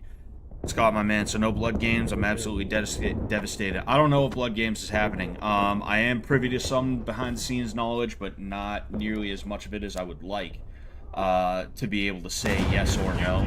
I'm gonna go ahead. I'm gonna load up some bucket ball here, and then geez, we got fucking Washington over here. And then oh yeah, it's been a minute since I played this, you know. Come to us. Well, fucking like an hour ago, they didn't have their shit together. Jeez, we're letting them come to our fucking tents. Anybody spawning in? Has anybody seen what the other company is? Do you see a big blue line and flag anywhere alone on the map? Ah, yes. Polymath. Polymath is our leader right now. But yeah, I would assume there's gonna be some kind of announcement. Flag. I think I see something. Yeah, company B's flag. Anyway, Hold there. Company B. yeah, like I would assume there's gonna be some kind of announcement from Jet or somebody as to the state of Blood Games. I do know they're looking for new places, and they're gonna do it the right way this time. They're not just gonna try and run it and be like, whatever, we'll just deal with the stuff. What am I doing? I'm on this line over here. On this line, company B. Which line? Oh, am I company A or B? No, I'm company A. You can fuck off. You can fuck off, Colonel. We're gonna rally. Shut the fuck up, Colonel. I don't listen to you. I'm part of company A. See, that's where they are over there. You can see this is a patient man's game, because you're going to be doing a lot of firing and a bunch of smoke and stuff like that, and you're not going to be able to see if you actually hit somebody. There's no hit marker. There's no nothing. The reload time is a little cumbersome, you know, but it's fun. You know, it's fun. It's fun for. It's almost like hanging out in VR chat with a small activity to do. Like, all these dudes are just fucking around right now. Some of them are like hardcore RPing.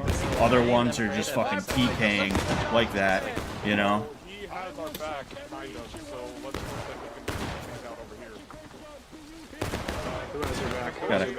Gotta pretend like that was not on purpose, you know? That's only concealment. Oh yeah, there he is. There he is. There he is. That's our boy. That's our boy. Company B on me. We're going to the hill. We're going to the hill right now. Company B is. Anyway, it's just fun. It's fun to shit around in, you know. It's fun to jump in here and, like, because these are all dudes, and it's all dudes on the other side of there too, you know. Oh fuck, I'm following company B by mistake. Whoops, I did not mean to do that. It's fun though. It's fun though. Uh-oh. Carl Ripken, hey Scott, you hard ass, how do I suck myself off? I'd show you, but I'm a little busy right now. Oh, I forgot to reload. Whoops. I forgot to reload my fucking Extend the ball. line. Extend the line out. But yeah, like, whatever comes next, they're gonna make sure they do it the right way. They're not just gonna move into a place and then ignore the town trying to fuck with them. As ridiculous as it is. Spread out. Oh, we're about to volley fire. I don't even know where. Oh.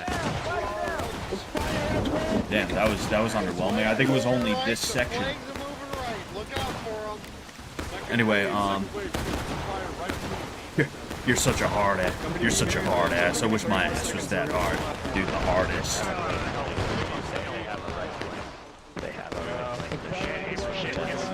But yeah, They took the point.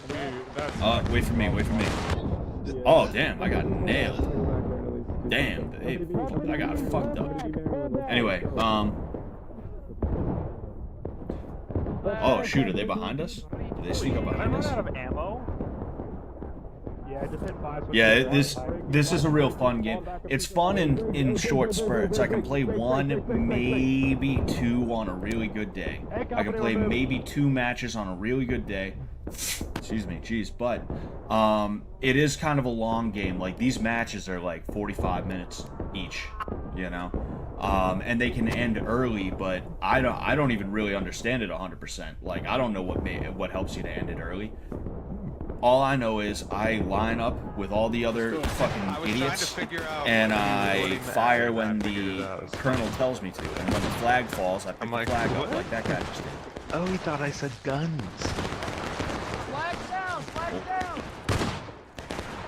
I wish I was on the front lines of 1775, but it's a little difficult and would probably fucking suck.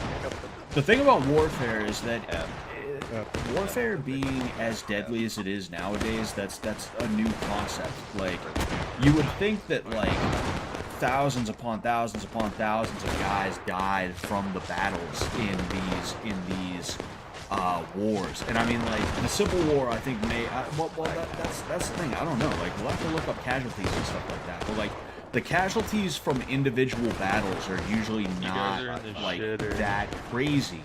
A lot of it just comes down to maneuvering and whether lines break or not, and whether you have some idiot who's standing right in front of you. Company, officer in company. They're trying to push up. Independent firing here, but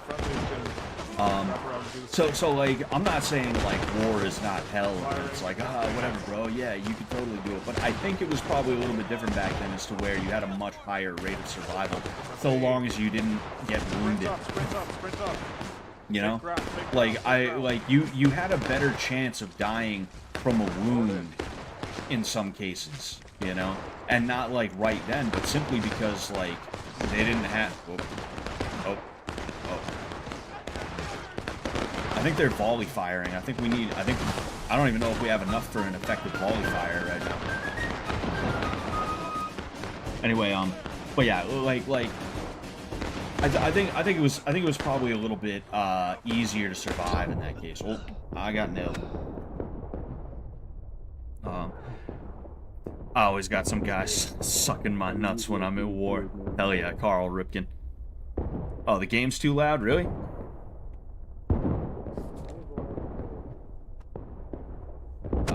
If the game's too loud, I'll turn it down just a little bit more.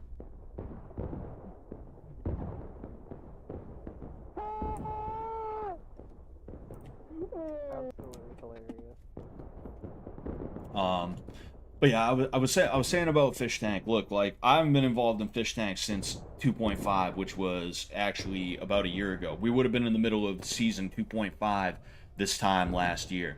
Depending on what day it would have been, I could tell you what I was in the middle of at that point. At this time of the night, I was probably a fucking vampire. Or depending on the day, I was Cage and I was hanging out with John. You know. They're going to do it the right way. They're going to make sure that they get the right permits. They're going to establish a working relationship with the place that they need to establish. You know, like, they're not just going to move in and do something that the town boomers are going to be like, oh, this is an outrage, you know. They're going to they're going to grease the right palms, because really, if they did that in Rentham, they probably would have been a little bit better off. If they did that in Swansea the first time, instead of just ignoring the fines. Well, that's the thing, is I don't think they ignored the fines. I think they paid the fines, but like, the fines were meant to be a corrective action, meaning like, hey, you need to fix this. Here's $300 to try, like a $300 fine to make sure that you fix it, you know? Excuse me, like, uh-oh, you see all of them standing right there? I'm probably gonna get, I was gonna say, I'm probably gonna get fucking, I was team killed.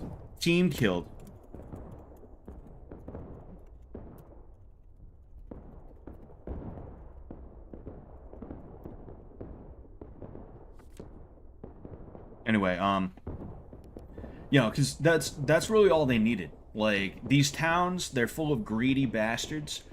If you go to the police office and you're like, hey, so do you have any, like, funds or anything that you guys have set up? You know, a pension fund, you know, a fund for new equipment or anything like that? Do you do any kind of fundraising, donations? Do you have a charitable association or anything like that?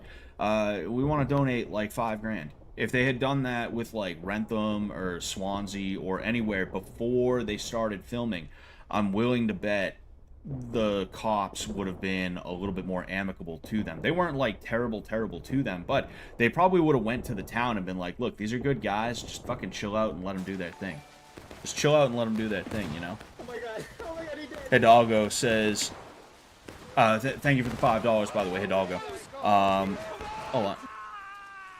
Oh shit, we're moving up. Oh fuck. V for violence. Gotta hit V for violence, gentlemen.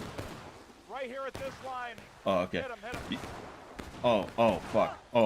Okay, they're like right over there. I don't have a fucking I wasn't even loaded. That's one of the annoying things about this game, is sometimes it spawns you in the middle of a charge or something like that, and that's happened a couple of times now. But if they, oh wait, sorry, excuse me, Hidalgo for the $5 again. Thank you so much. I'm trying to talk about a couple of things, and then in addition to that, I'm trying to, you know, I just have to hit infantry deployment. I can't even spawn in like right in front of them. But I'm trying to do like 5 things at once right now, so I apologize for being like, thanks for the 5 and not reading it. Would you be willing to share your REA story now, or are you holding out still? This isn't a bribe. I would rather not share it. If REA shares it, it's one thing, but that's because I don't really have control over it. But I personally would not, and no, it was not the Proud Boys. I was never a Proud Boy. I never wanted to be a part of the Proud Boys. I have known Proud Boys. And there's a few of them that I do like, but like for the most part, the Proud Boys were always just fucking cringe to me. It was just always, uhuru, like fucking weirdo bullshit. It was just stupid to me. So I didn't want to join. But yeah, I mean, I did know REA back in the day. We hadn't talked since 2018. He followed me on Twitter. Today or yesterday, I forget which. Might have been yesterday. And we've been chatting here and there when he has time, because he's real busy getting home and trying to deal with all this new notoriety and stuff like that. When he has time, we've been chatting here and there, just catching up. And yeah, it is what it is. But yeah, Barry Lyndon Simulator without the Snooki. I don't even know who that is. I'm wondering what the hell this is supposed to be. Is this supposed to be the latrine? Do they sit on this pole right here? Do they like take a shit into the water? All right. Ooh, we are far away. See, I didn't want to spawn in the middle of a battle and get killed again, so I have to spawn at our camp and I have to run all the way back down there.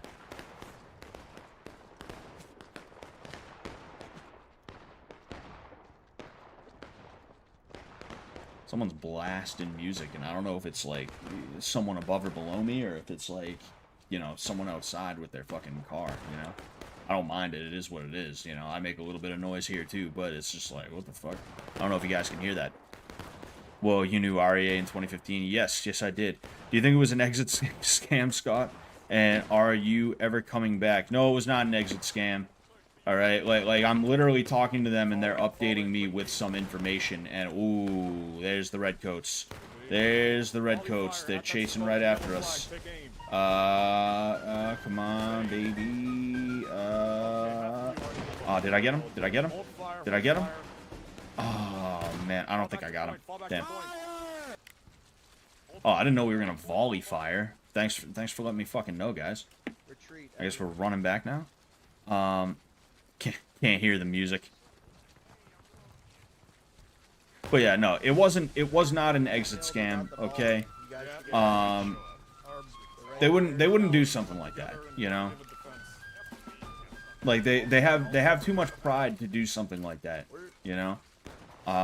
Their names are attached to this, and they don't want to be known as scumbags. So because of that, they're not going to do that kind of thing, I know people have their opinions on stuff about, like, oh, well, this and that. There's even people who are, like, really upset that I haven't been brought back, Which, like, I mean, if they want me back, all they got to do is hit me up, But, like, they wouldn't be like, oh, yeah, let's exit scam people like it's fucking the Silk Road. Get out of the way, you fucking idiot.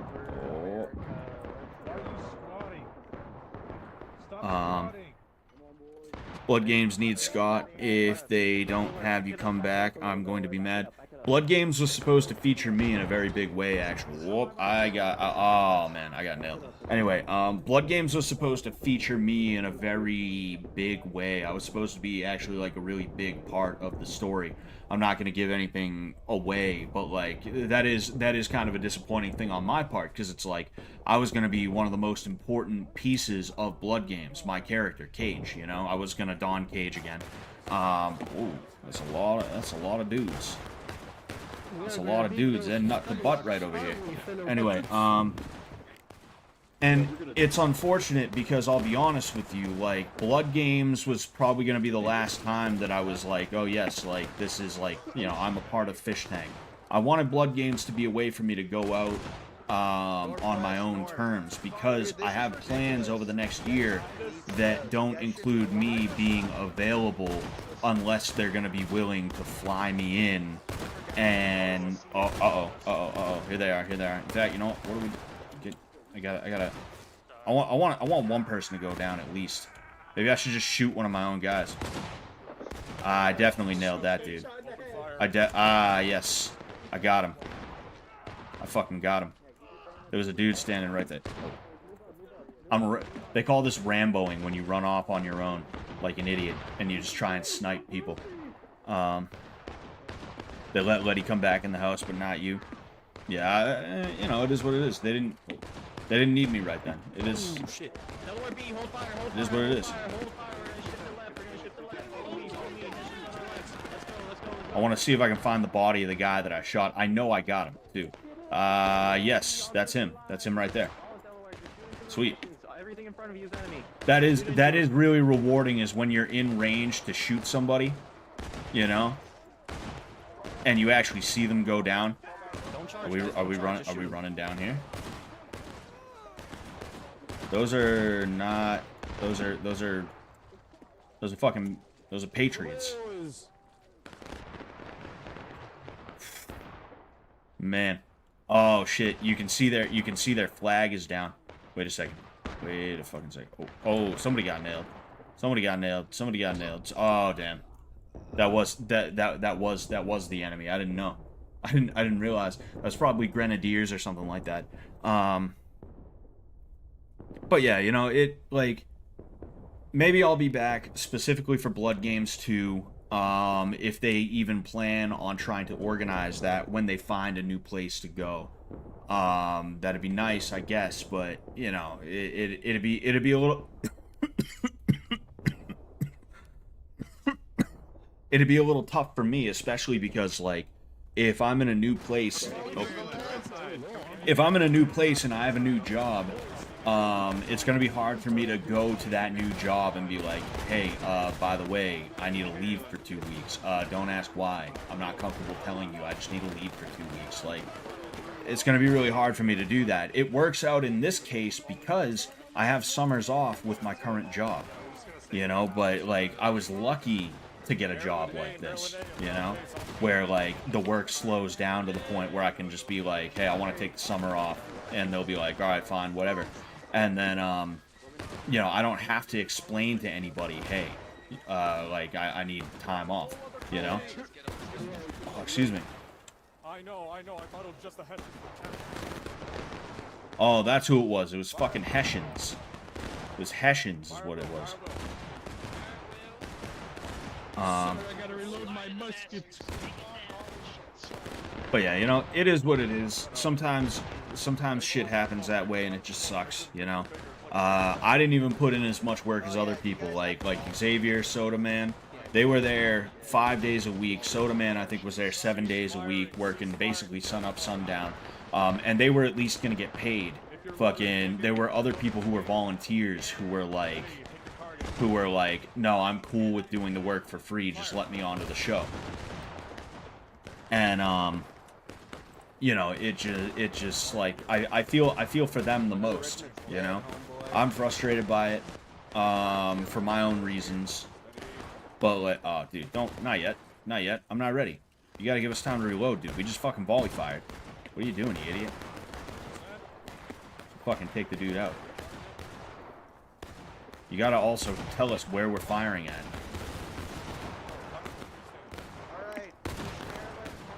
Fucking Hathland Delwyn says they can't hear the music. Oh, that's hold on one sec. Yeah, it seems like it's really weird. It's really weird how the audio on here starts to like get regular. Fuck yeah, shoot these red hats. Hold fire. Damn it. Fuck. Oh man. I was trying to take out the officer. That was our officer. That would have been such an asshole move, and everybody would have been so mad. We got red hats to the north. All right. Where the hell's he at?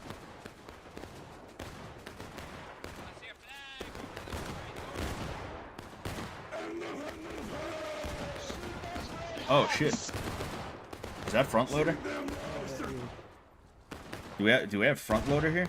There's this guy who makes videos. He calls himself front loader, and he sounds like a dude that I can hear in there. I'm gonna try and mess around in a second. Like, can you guys? Oh, game sound is good. I was talking about the music that you heard outside. Oh, duh. Okay, all right. Okay.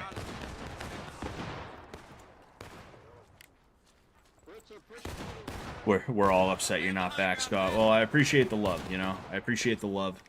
Thank you guys, you know. It is what it is. Sometimes things just don't work out the way they were supposed to. I don't know. I'm hoping that maybe they'll figure something out as to where they can like still run it. You know, maybe they'll be able to run it somehow. Maybe they'll meet somebody in the town who turns. Oh, damn! You saw them shoot, and you saw me go down. That's crazy. But yeah, hopefully we'll be able to figure something out. You know. Actually, right now we are the Colonial Army. Fellow beside me dropped dead. They have the high ground man to the north. They're gonna volley. Brace yourselves. Brace, man. It takes a minute to get a flag deployment. You know. What's going on, Brendan Dillinger? Brendan Dillinger, how you doing? I've been hit, sir.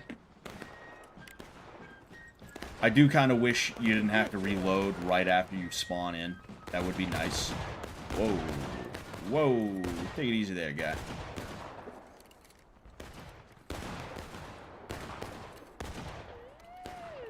So I'm facing this direction, but I was still able to look over there. Oh shit, we're getting fired at. We're getting fucking fired at. I gotta get behind these guys. That way they shield me. That way I can be shielded. Oh, we're running now. Six bayonets spread out. 6 bayonets. Oh. Honestly, just hearing that you're getting updates from them is cool. The whole situation was so disappointing. Well, yeah, you know. Like I said, it is what it is, you know. No, we're not gonna charge. We're not gonna charge. Where you stand, volley fire. Any enemy You see, it takes 2 bayonet shots to kill somebody. So you can bayonet your own guys and just run off. So what's your new career? I'm not going to have a new career. I'm hoping to move to a cheaper area where I can, 1, survive a little bit easier, but 2, it'll be easier for me to open a new place. You know, it'll be easy for me to open a school of my own, a gym of my own, because the place that I'm at right now, you know, my gym, the owner has been telling me for half a decade now that he's going to give me the place, but he never makes any moves to actually, like, have me take anything over or even just know how certain things go so that I can be in better health. You know, it's a situation where I feel like I'm being strung along, and trying to speak to the guy is fucking useless because anything I say to him, he's just going to counter signal and it's going to create a fight. So instead of being in that situation, I'm choosing to just start looking elsewhere. And when I say elsewhere, I mean literally moving out of state so that I don't have to fucking deal with the Massachusetts prices anymore. Come on. Tell me I'm gonna hit someone. I'm definitely not gonna hit anybody. All these assholes. Hold here. Anyway. But yeah, impatience is good. Yeah, I was patient for too long. I'm 30 years old now, and I still don't have kids because I'm not financially stable enough. Everybody says that kind of thing, but the thing you got to realize is that Massachusetts is the one place where if somebody says that, it's like, oh, that means something, you know? Like, I go to Baltimore, right? I go to Baltimore for the break, what the fuck, for New Year's, excuse me. I go to Baltimore for New Year's, right? My sister-in-law moved down there, and we go to a place that's in Baltimore proper, in the nice part of Baltimore, like the north end or the south end equivalent to Baltimore, right? Oh fuck, And we ended up asking her, hey, how much do you pay for this one bedroom? $1,500. $1,500 for a one bedroom in Baltimore. That is good luck. You couldn't find a one bedroom outside of Boston, like 45 minutes outside of Boston for $1,500. There is nowhere in Massachusetts you're gonna find a one bedroom apartment for $1,500. You find one bedroom, like literally a bedroom inside of an apartment or a house for $800 to $1,000 per month. That is how bad it is here. That is how awful and terrible it is here. You cannot survive here. You just gotta leave. You know, that's the only option. Fucking, you could, like, if I went to Maryland and I got a job at a 7-Eleven, and my wife got, I don't know, a job at the same 7-Eleven, we would be able to survive and do pretty fucking well on our minimum wage 40-hour a week fucking salary or what. Oh jeez, what the fuck is things sticking through like that? We would be able to survive and actually do pretty well for ourselves, have like a little bit of extra spending money on our minimum wage jobs. Meanwhile here, I make well over $20 an hour at my manual labor job, and then I make $35 an hour coaching, which is like fucking disgustingly cheap, if I'm being honest with you. I should, oh, we're about to be overrun. Uh-oh. Oh, damn, they're firing in this direction.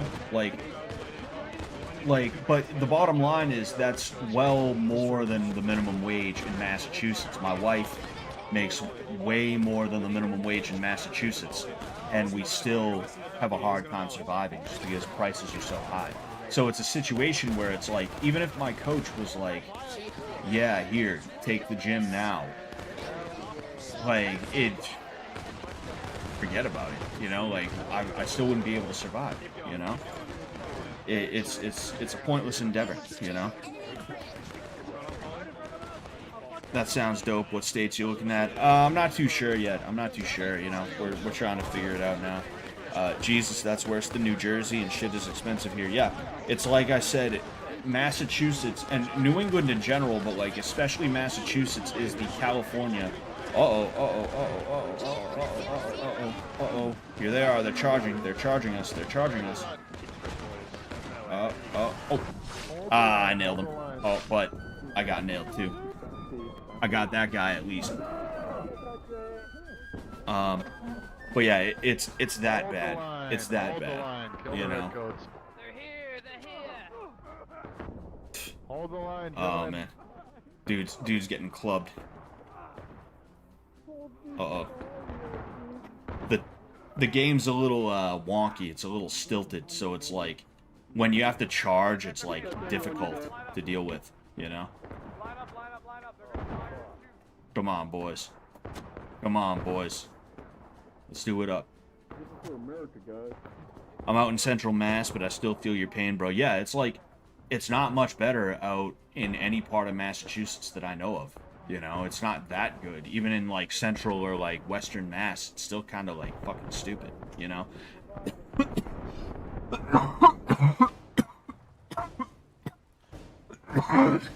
Fuck, man. Oh, something flew in my throat when I inhaled. Fuck, man. But, well, fuck, what was I saying? Oh yeah, and not only that, but like there aren't as many jobs in Western Mass. There's not as much shit to do in Western Mass, so it's like, it's like the prices that are only moderately better than Eastern Mass. It's like they're only excuse me. They're only what's it called? Sorry, I'm like reading the fucking legend on the map here. I've always wondered what these things are, and I never like thought to look at the legend to be like, oh, that's what that means. Excuse me. Oh wait. Oh dude, I didn't see. All right, should we play the crown once? I think we'll do the crown once. Regiment of Line, Regiment of Grenadiers, Regiment von Lossberg. Oh, these are Hessians. We'll play some Hessians, I suppose. Anyway, yeah, you see, that's why I got confused, because these Hessian fucking uniforms looked like American uniforms.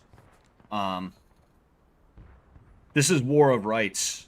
This is War of Rights. Kieves. I don't know. That's rough. I pay $1,300 a month for a 3-bedroom house in Missouri. Man, I fucking wish. Dude. Honestly. But yeah, I was saying, like, there's not as much out in Western Mass, so it's like it's not that things are affordable, it's that there's no reason anyone would want to be there in the first place, you know? You go to a place like Western Mass when you have, like, a company that people are gonna need, or... This feels wrong. This feels wrong.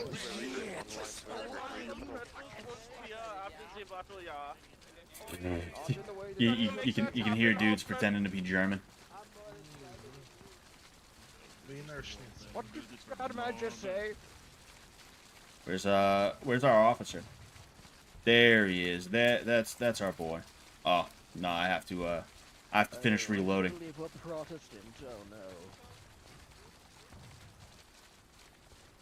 Actually, no, we're from the Catholic side of Germany. Look at why our uniform's orange.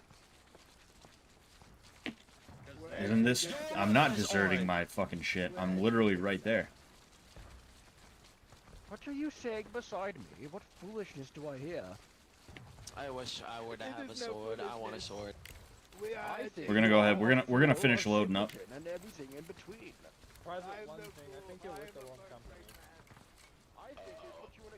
Come on. All right, we're good to go.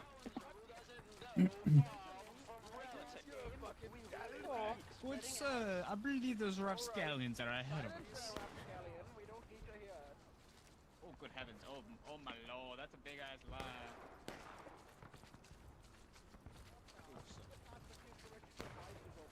Why do we have one British dude with us? Is that like part of the deal with the Hessians? Is we got one British dude? House servant. They're shipping him over right now. Okay. Oh, I don't know if you guys got the same deal as Form a line, yeah, form a line. I just killed our officer. I just killed our officer.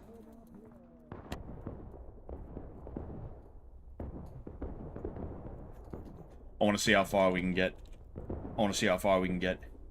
Holy shit. I'm getting a lot farther than I originally thought I would. Holy shit. Oh dude. I really thought I was gonna I really thought I was gonna fucking get there enough to bonk him on the head. I really thought I could bonk him on the head. Yeah. Between jobs right now, but I was working at Amazon for about 5 years. It was just enough at $24.50 an hour. Yeah, like, you see, and the fact that you have multiple bedrooms, like, you can have multiple people living there. Like you know, I live in a 2-bedroom right now. I have my brother-in-law with me, you know. I don't think our damn. I was gonna say, I don't think our officer respond yet. I say we move.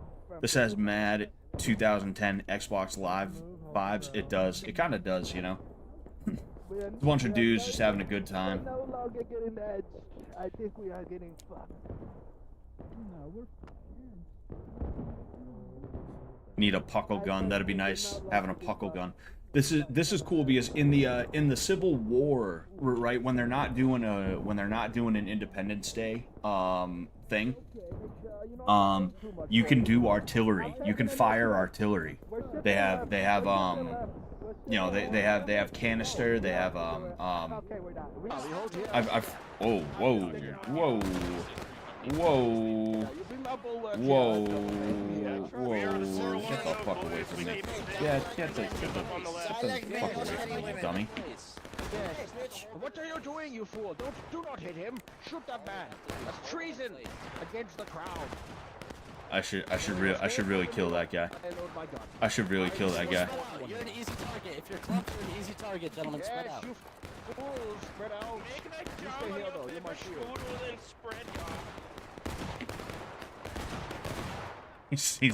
He's getting ready to shoot me. Yeah.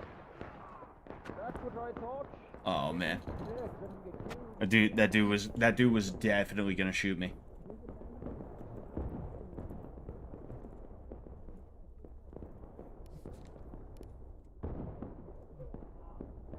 Somebody said I'm trying to go too dope in your ass. What wasn't too dope like a guy who wasn't he like a streamer or something like that who went off the deep end? Ooh, okay, I guess we're charging. I guess we're charging now. Okay. Everything is running from east to the northeast is enemy.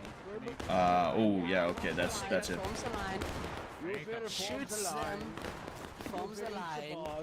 Okay, now this is better. We got some defilade now. That's Independent fire, yeah. Stay spread out. Sir, I believe if we close up the line over Yeah, fuck it. I'm gonna aim right in front of me right now. Come on.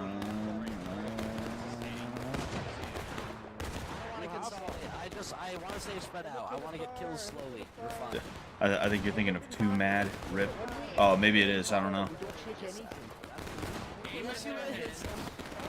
They're getting close. Kills them. They're getting close. Oh shit. Oh shit. Oh shit. Oh shit. Okay. I got that guy. No, I did not get that guy. What the fuck? I was in a rush to try and get him. I missed a little bit. I was aiming for like this section of his body. I don't know why that happens sometimes. Here he is. Oh, we're getting fired at. I'm part of the cultural exchange. I'm a part of the cultural exchange program, and your name was on the list for that. So I'm gonna need you to go back to an hour. I'm pretty sure that's the guy. Pretty sure that's the guy that was gonna shoot me earlier. Oh, I just got knocked on my ass. I didn't die. I just got knocked on my ass, and I thought I was gonna wake up in a second. I assumed I was going to anyway.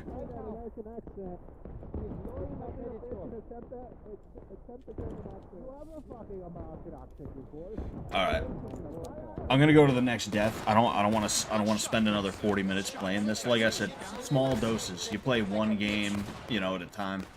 Oh yeah, I gotta reload. Duh. But yeah, I'm gonna go ahead and next time I die, I'll jump off. Scott, have you played any more of the fish tank game? Not since the last time, but I'll probably play it again soon. I'll play it again on stream too. That way we can all. Come on. Oh, what? I had that dude sighted.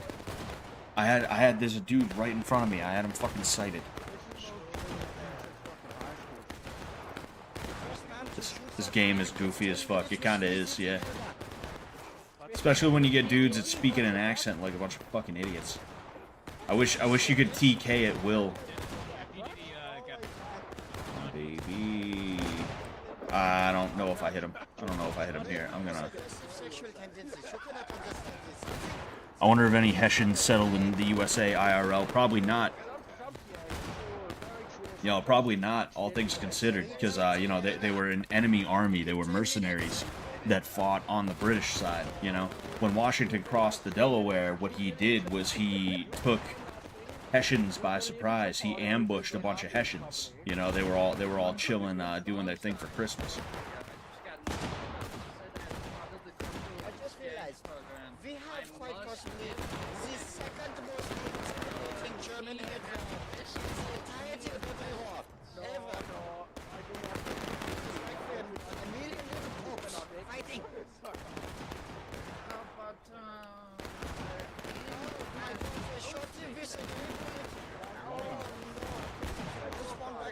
Somebody named Clapping Fetus followed me.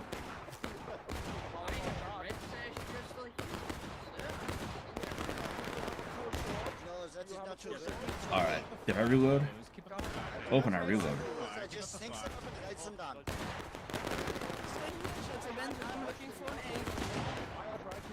I saw somebody running. Mercenaries seem to be the type to settle, though. I don't think they would have been allowed to settle. I think they would have. I think they would have gotten sent home, if anything. You know. Could be wrong though.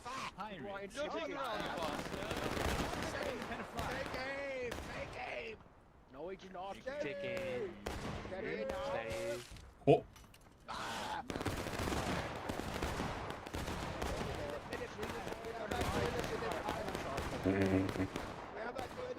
Fucking look at him. Hold on, we got to take a better look at him because what is with his arm there? What is with his arm there? Look at that. Oh man. Oh man. Oh man, dude. Yo, they updated this with a little bit of gore, I guess, because I've never seen someone who gets nailed in the head with a fucking divot like that. And then I don't know what that is. Dude's got rubber arms or something. Say it slowly.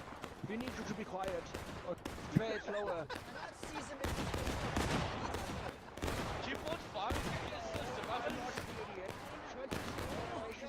Christian says a bunch actually ended up staying. A bunch ended up staying where?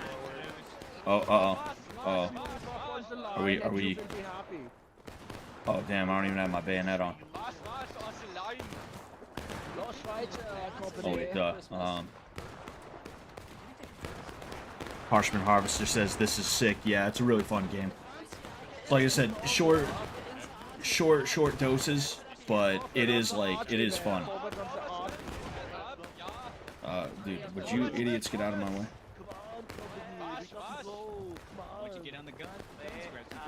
Teabag him, champ. Oh man, that was definitely a missed opportunity. Archetype 11. Shoot them now. Shoot them now. Fire into them company. We got to kill them. I don't know who's who. Oh. You will want nothing else, you will be happy. Is that's a Hessian. Oh shit. Better run back. Better get some cover. Kind of far for a bucking ball. Oh damn! I should have equipped bucking ball. I can see that. I'm out of fucking ball.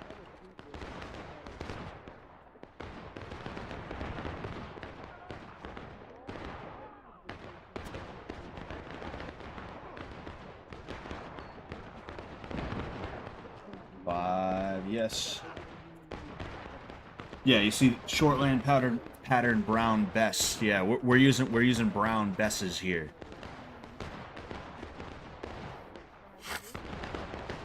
Mostly with Pennsylvania Dutch, who are actually Germans and in Canada. Yeah, maybe then. You know, I suppose I could see that then. That makes sense. You know.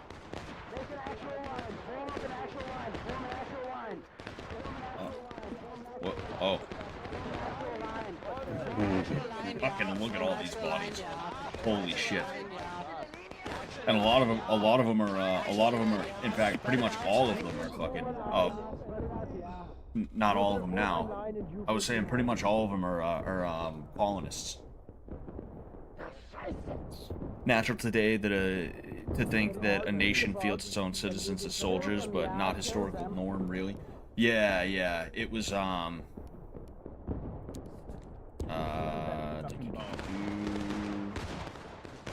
what? Huh? Joins the line, joins the line. Hold on, can I? Oh shit. Oh damn. Spread it out, yeah, spread it out. Hold on. Come on, man. This is clumped up, this is called clumping, yeah. This is called clumping, spread it out. That's me right there. Poor guy. Let's go ahead. I want to see what happens when I go all the way over there.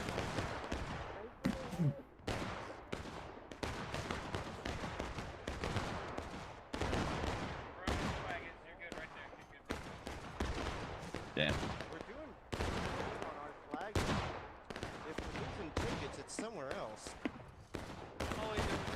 on flag. 5 on flag. See, like, an officer doesn't have as much of a combat role. It's more so that he has to command everybody else and keep them as one cohesive unit. So they do a lot of looking through their spyglass, and I think they have swords. I think they can use those swords, but a lot of the time they're just using their pistols and stuff like that. Oh, damn.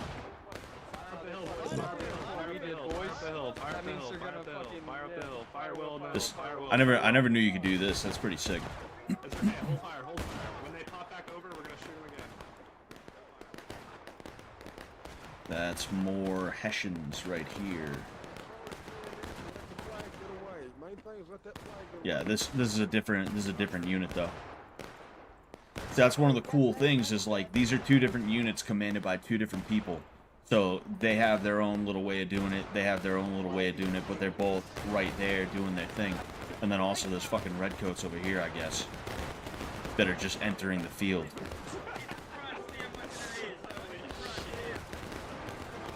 Friendly Hessians nearly got white, bro. They nearly got their shit handed to them.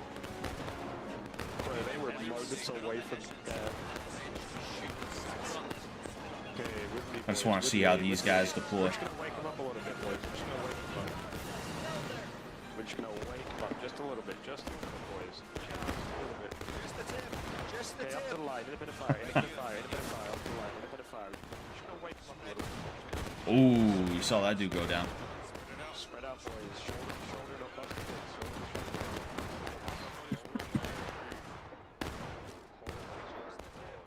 Huh? Oh shit.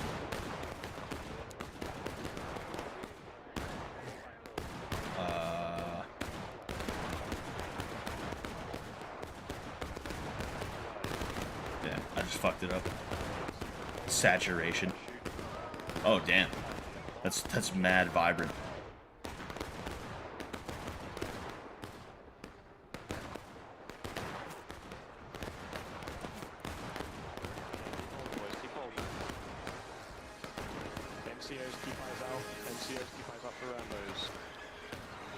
This is pretty sick, but anyway. I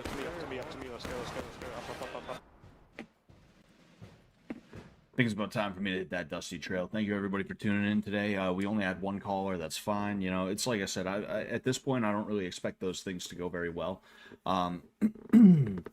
It's you know, it is what it is. I want to give people the opportunity to call in and say hello if they so feel like it. To the voice chat sounds like a bad Discord group. Yeah. It's pretty much it's like a Discord voice chat group, but there's an activity that you can do. You know, it's pretty fun. It's pretty fun, but yeah. So the light infantry coming in hot. Yeah, pretty much. Yeah, I'm gonna head out though.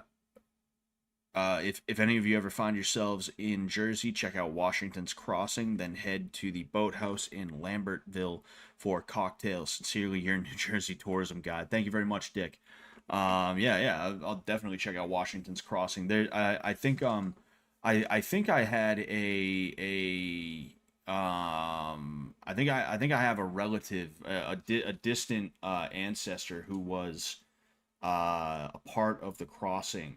I believe so. I could be wrong though. You know, it's tough to track exactly where a specific ancestor was in the Revolutionary War, because unless there's like a journal or unless there's like a shit ton of info or something like that, that is like historically, like, you know, very mainstream, you're going to be doing a lot of hunting for something that may not even exist in the first place. You know, like that's one of the things with my ancestor. He had the last name Dame. Jabez Dame was his last name. It was his full name. He fought in the French and Indian War as well as the Revolutionary War. He became a sergeant in one of the New Hampshire regiments that he was a part of. Like that's all I know though, is that like he helped set up part of New Hampshire. He was like one of the first people to like settle it, and you know, he became a town councilor there, something like that. I forget exactly what it was, but and then in addition to that, he also fought you know, in both of those wars. But like I can track where his regiment was, but I can't tell for sure that he was there. You know, it's like with I said goodbye and now I'm like on a rant again, but you know, I just wanted to say it because it came to mind. But like with my Revolutionary War ancestor, it's a little bit easier to track because they did a lot of record keeping based off of like certain things, like whether or not someone was wounded. That's how I know he was wounded at Fredericksburg, is because they had these cards that you had to fill out, roll call cards, basically. And like after Fredericksburg, it says absent wounded at Fredericksburg on the card.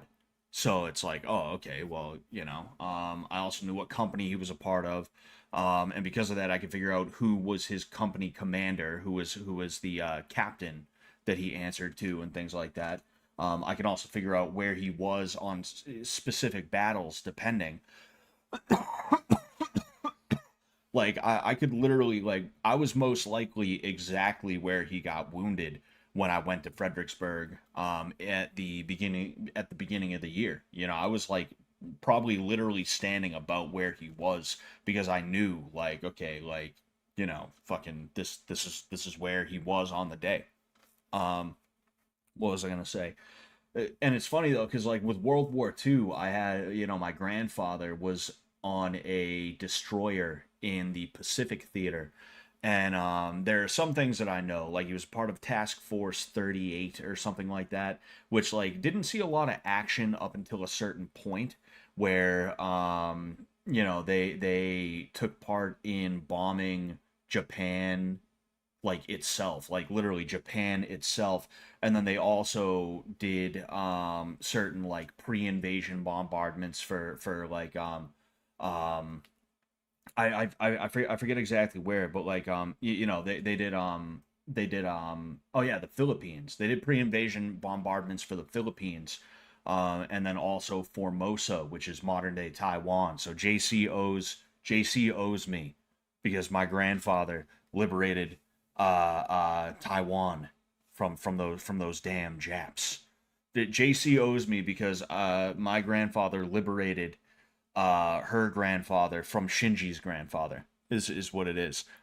No, but like, jokes aside, other than that, I really don't know too much. Like, my nana told me he was a gunner on the ship, but like, I don't have any documentation to that. So it's like, well, you know, she could have just been making something up to be like, oh yeah, he was right in the line of fire.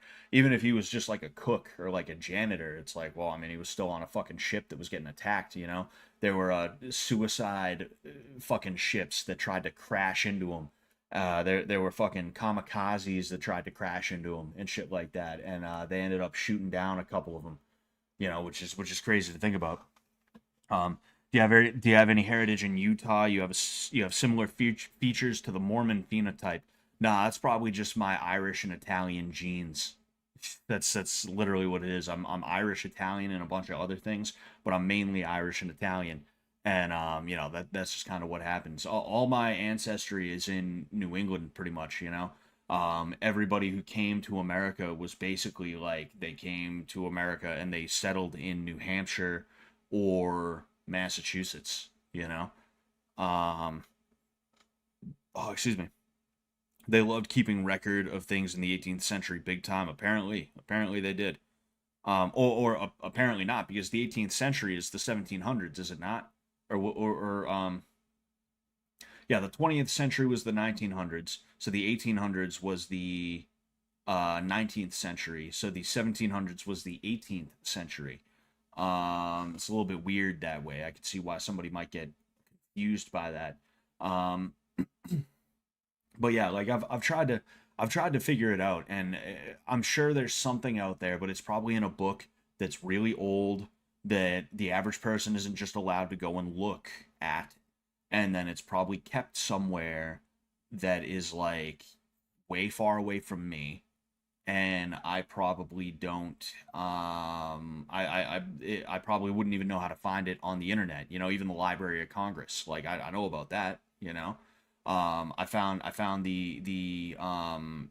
the regimental history that was written by somebody in my great grandfather's regiment, the 20th Massachusetts. I was fortunate enough to find that. through the Library of Congress, and I've been making my way through it slowly. Whenever I remember to do it, I'm like, oh, I should look into that. I'll probably read some after this, truthfully.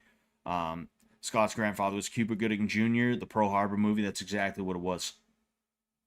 New World Jihadis, says Lachlan M. Ketamine says years later he said the U.S. offered him a 4-year vacation in Vietnam for citizenship. Oh. My GF's dad was in a Japanese internment camp in Guam. Years later, he said the U.S. offered him a 4-year vacation in Vietnam for citizenship. Yeah, I'm sure that was a fun one. I'm sure that was really fun. Yeah.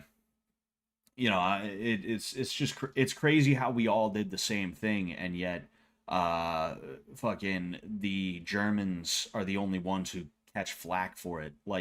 This isn't like a man America sucks thing. It's just literally like a wow, everybody did the same thing, and yet the Germans are the only ones who catch flack for it. And I know it's because like, oh well, they tried to exterminate a race and stuff like that. But like what the Japanese were doing, for instance, they did the same exact thing with the Chinese, and it was like they were like sewing body parts onto people, like, oh, cut this guy's body part off and sew it onto that guy's back just to see what'll happen. It's just like, holy fuck, man. That is insane.